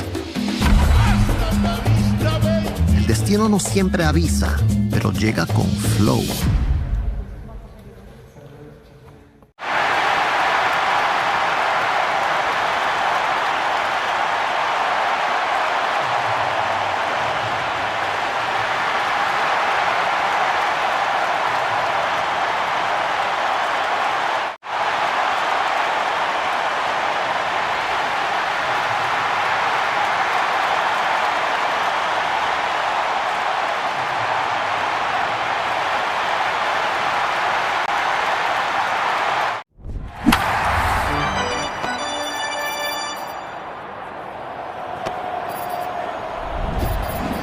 inventory at robertstrucksales.com and use the map feature to find a location near you.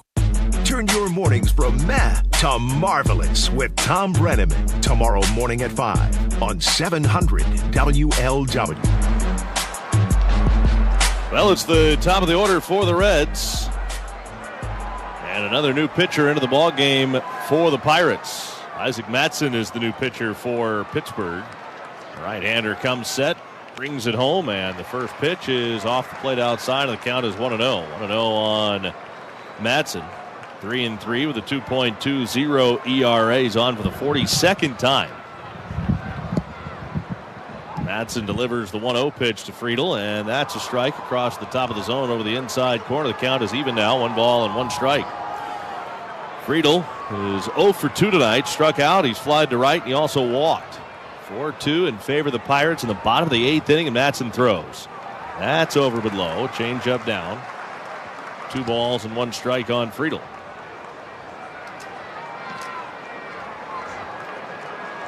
Noelvi Marte waiting in the on-deck circle.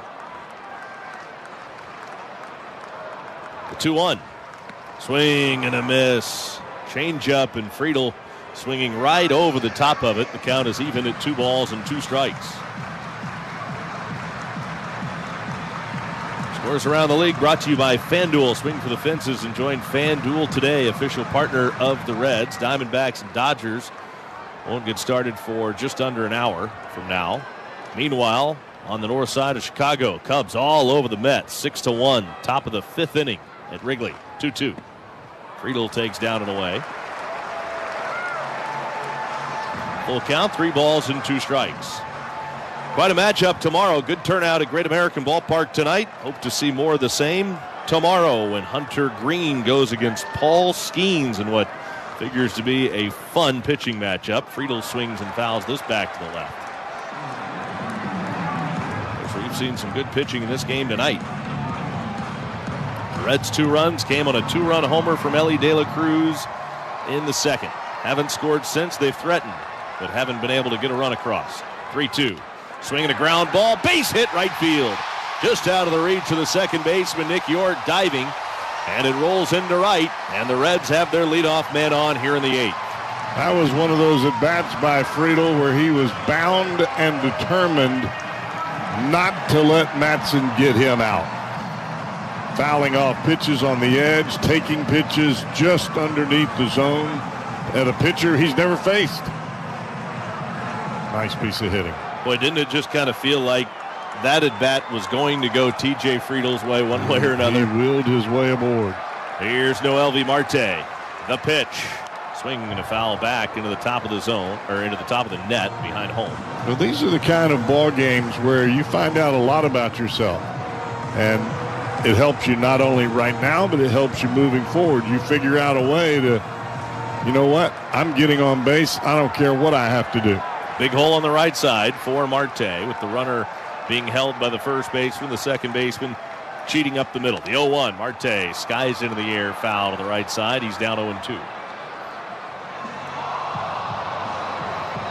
Brady Singer started the game for the Reds, went 5 1/3, allowed 4 runs on 7 hits. Didn't walk a batter and struck out 3. Connor Phillips was brilliant. Boy, was he ever. An inning and 2/3. Tell you what, he's getting fun to watch now. Oh, man. It's becoming automatic when he comes into the game. He struck out 3 in an inning and 2/3. Ashcraft a scoreless inning. Now Mattson to Marte, the 0-2 pitch. Way outside with a fastball.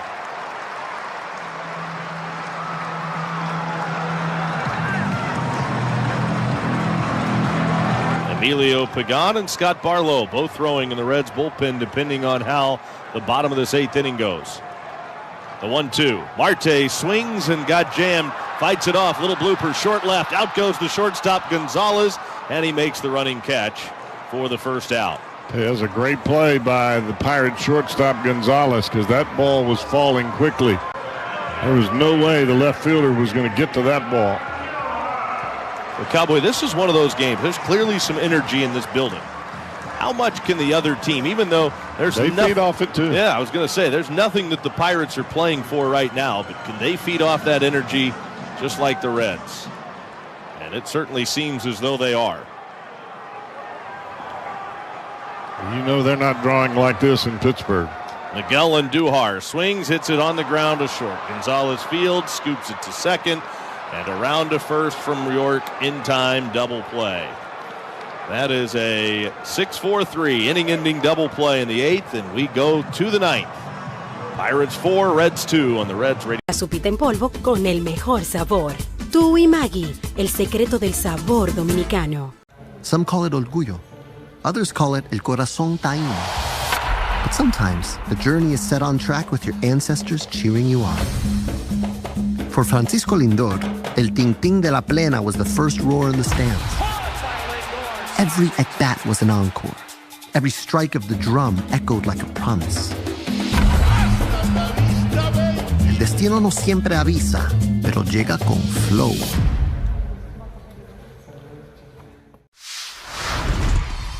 Do you guys make your own brisket here? Yes, we do. We are known by our brisket. Barbecue brisket sandwich. Quality is better than other places, and it looks good. We're ready to eat. We go to an average 500 briskets per game. We hear a lot from our fans. They want to try something with wrap, easy to eat. So we say, well, let's do like brisket, wrap, and an egg roll. That's beautiful. You get the gold medal for culinary brisketry here in Texas. Yes.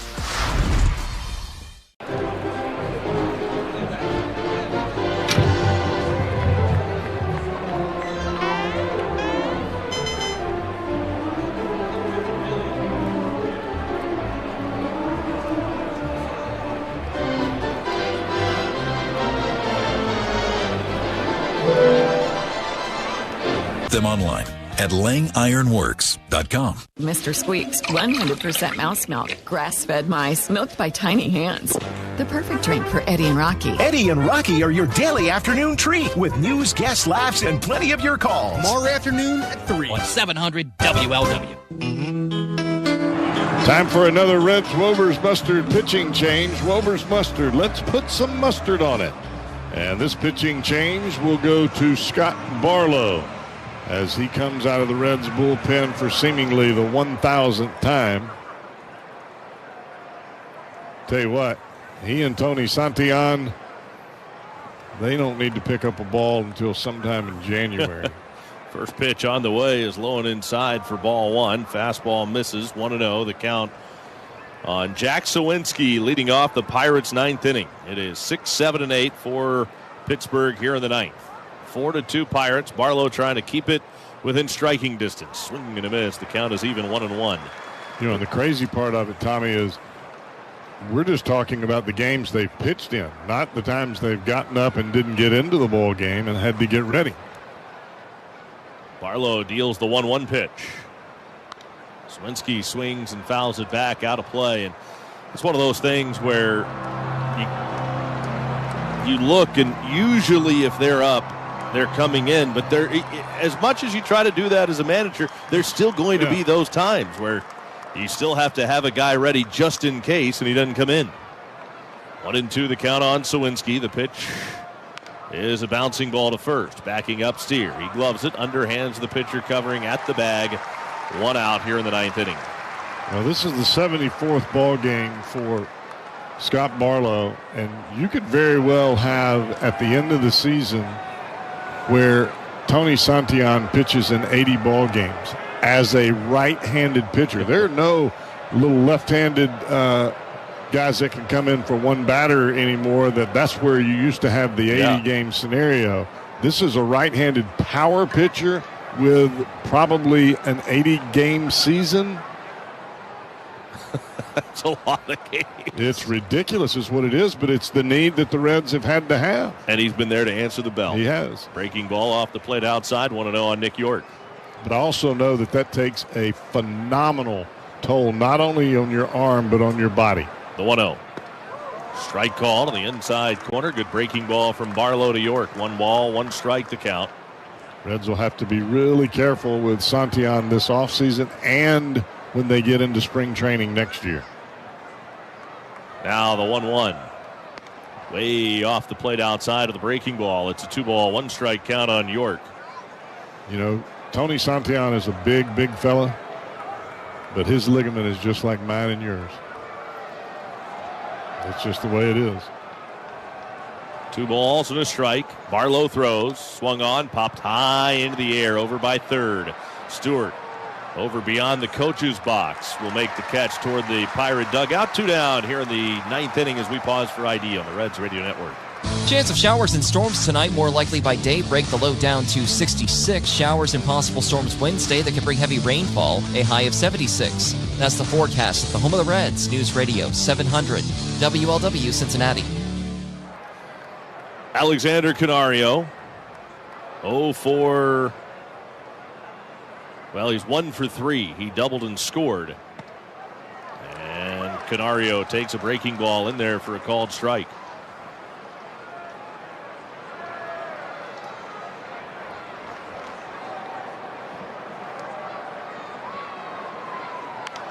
Now Canario fouls it right side, well back into the seats.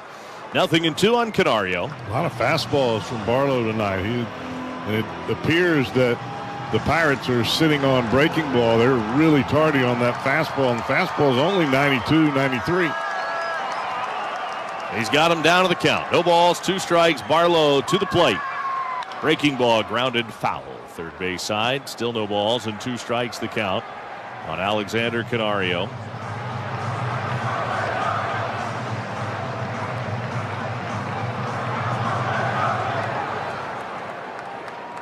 Pirates really haven't had much of a threat in this game since they scored the 4 runs in the 2nd inning. They've had some men on base.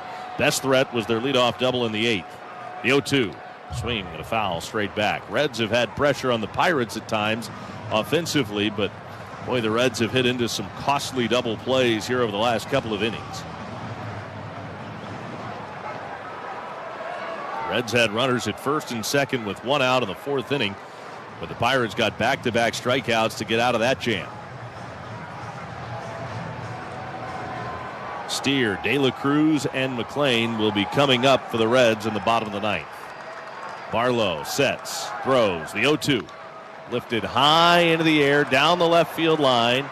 Foul ground. Will it stay in play? No, it will not. Well, into the seats. Foul. 0-2 on Canario and holding. Western and Southern Financial Group wants to strike out cancer. All season long, every time a Reds pitcher strikes out a batter, Western and Southern makes a donation to support cancer research in the greater Cincinnati area. When it comes to fighting cancer, we're all in this together. Barlow's 0-2. Swinging a broken bat, Tapper by the mound. Tough play, Ellie. Bare hands, throws. Got him! What a play! Tell you what, Ellie has shown up at shortstop here tonight. He has made 2 spectacular plays out there. 3 for 3 at the plate, and he has been spectacular at short. Inning over. Sometimes your calling doesn't shout. It hums. Like a lullaby floating through a warm night in San Pedro. Before he could walk, El Nino had already taken his first step toward greatness. For Fernando Tatis Jr., baseball wasn't just in the house because Papa was a pro pelotero. It hung over his cradle like a promise. Desde la cuna, el niño ya tenía swing.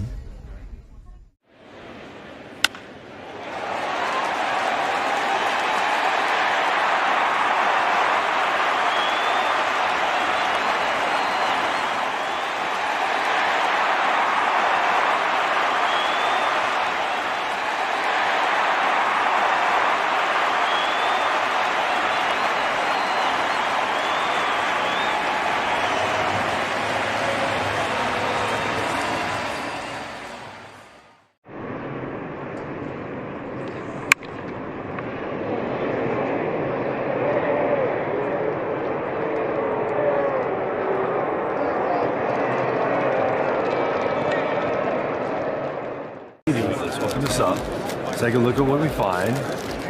Looks like we've got Lauren Shahadi. Animation is great. We got Robert Flores, one of the stars of MLB Central with Lauren Shahadi. Then we got Mark DeRosa. Look at that. He looks like Superman, does he not? Right? He was when he... That's Belterra Park in Cincinnati. Must be 21 or older. Gambling problem? Call the Ohio Problem Gambling Helpline at 1-800-589-9966. Buying windows shouldn't be complicated. Windows Plus offers free, no-pressure estimates, making it easier than ever to have new windows installed, giving you a more comfortable home. To schedule an appointment, visit WindowsPlusCincinnati.com. Bill Cunningham, you don't want to miss a minute tomorrow at 12 noon on 700 WLW. Right-hander Dennis Santana out of the Pirate bullpen. 4-5 on the year with a 2.18 ERA. This is his 67th appearance. He has been the closer since the trade of Bednar to the Yankees. Santana to steer. First pitch, swung on. Fouled back, strike one. Hey, Reds fans, score big for game day at Kroger, where you'll find lower prices on over 1,000 items, so you can save even more. Kroger, fresh for everyone.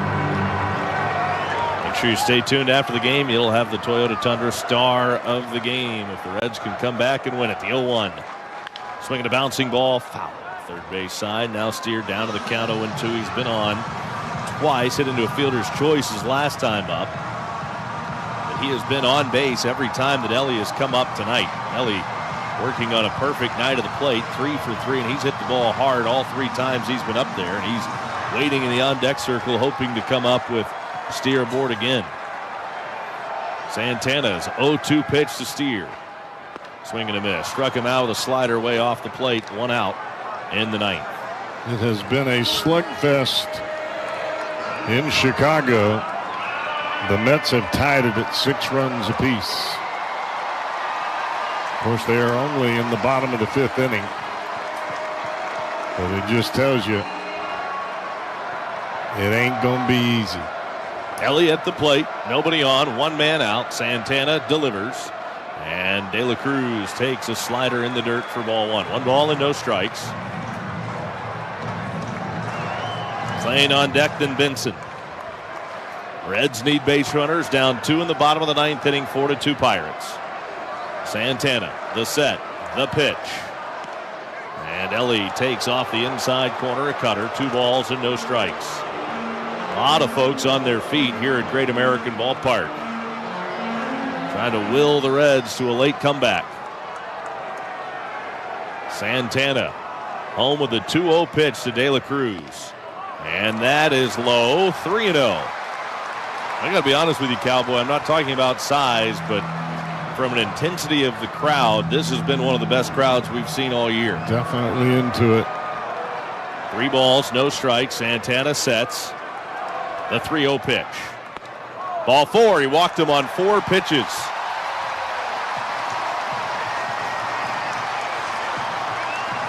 Ellie is on for the 4th time tonight, and here's McClain. And I can tell you this, Tommy, from experience, when you're on the field and you've got the crowd behind you, there's a little extra pep in your step, a little more jump. Now McClain, 0 for 3 tonight. Santana's pitch, swinging and a miss. The first pitch slider on the outside corner. The count is 0-1.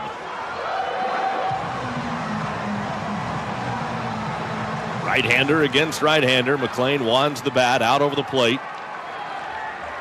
Santana home of the 0-1. Swing and a cue foul to the backstop. 0-2. Benson waiting in the on-deck circle. They've given McClain a steady diet of the slider on the outside part of the plate here tonight. A couple of strikeouts and a ground out to the shortstop. From the belt, the 0-2. Ellie's running. McClain pops it foul off of the right side, out of play. Not a bad idea to have Ellie in motion. And the reason that is stay out of the double play. Exactly. And Flores does not do a great job historically, especially if you look at his minor league numbers, at controlling the running game.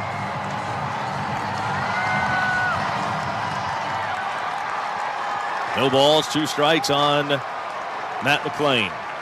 Ellie again leading off first. Santana sets. Here's the 0-2 pitch. Not running. Down and away, 1-2. This copyrighted broadcast is presented by authority of the Cincinnati Reds and may not be reproduced or retransmitted in any form. Of the accounts and descriptions of this game may not be disseminated without the express written consent of the Reds. This copyright reminder is provided by Dinsmore, official legal counsel of the Reds. Santana's 1-2. Swinging a ground ball to third. Could be two. To second one. Around to first. In time. Double play. Ball game over. That's all. Reds fall 4-2 to the Pirates here at Great American Ballpark tonight in the first game of this 3-game series. Now the Reds will try to even the series tomorrow night. More on that after this. Again, final score, Pirates 4, Reds 2 on the Reds Radio Network.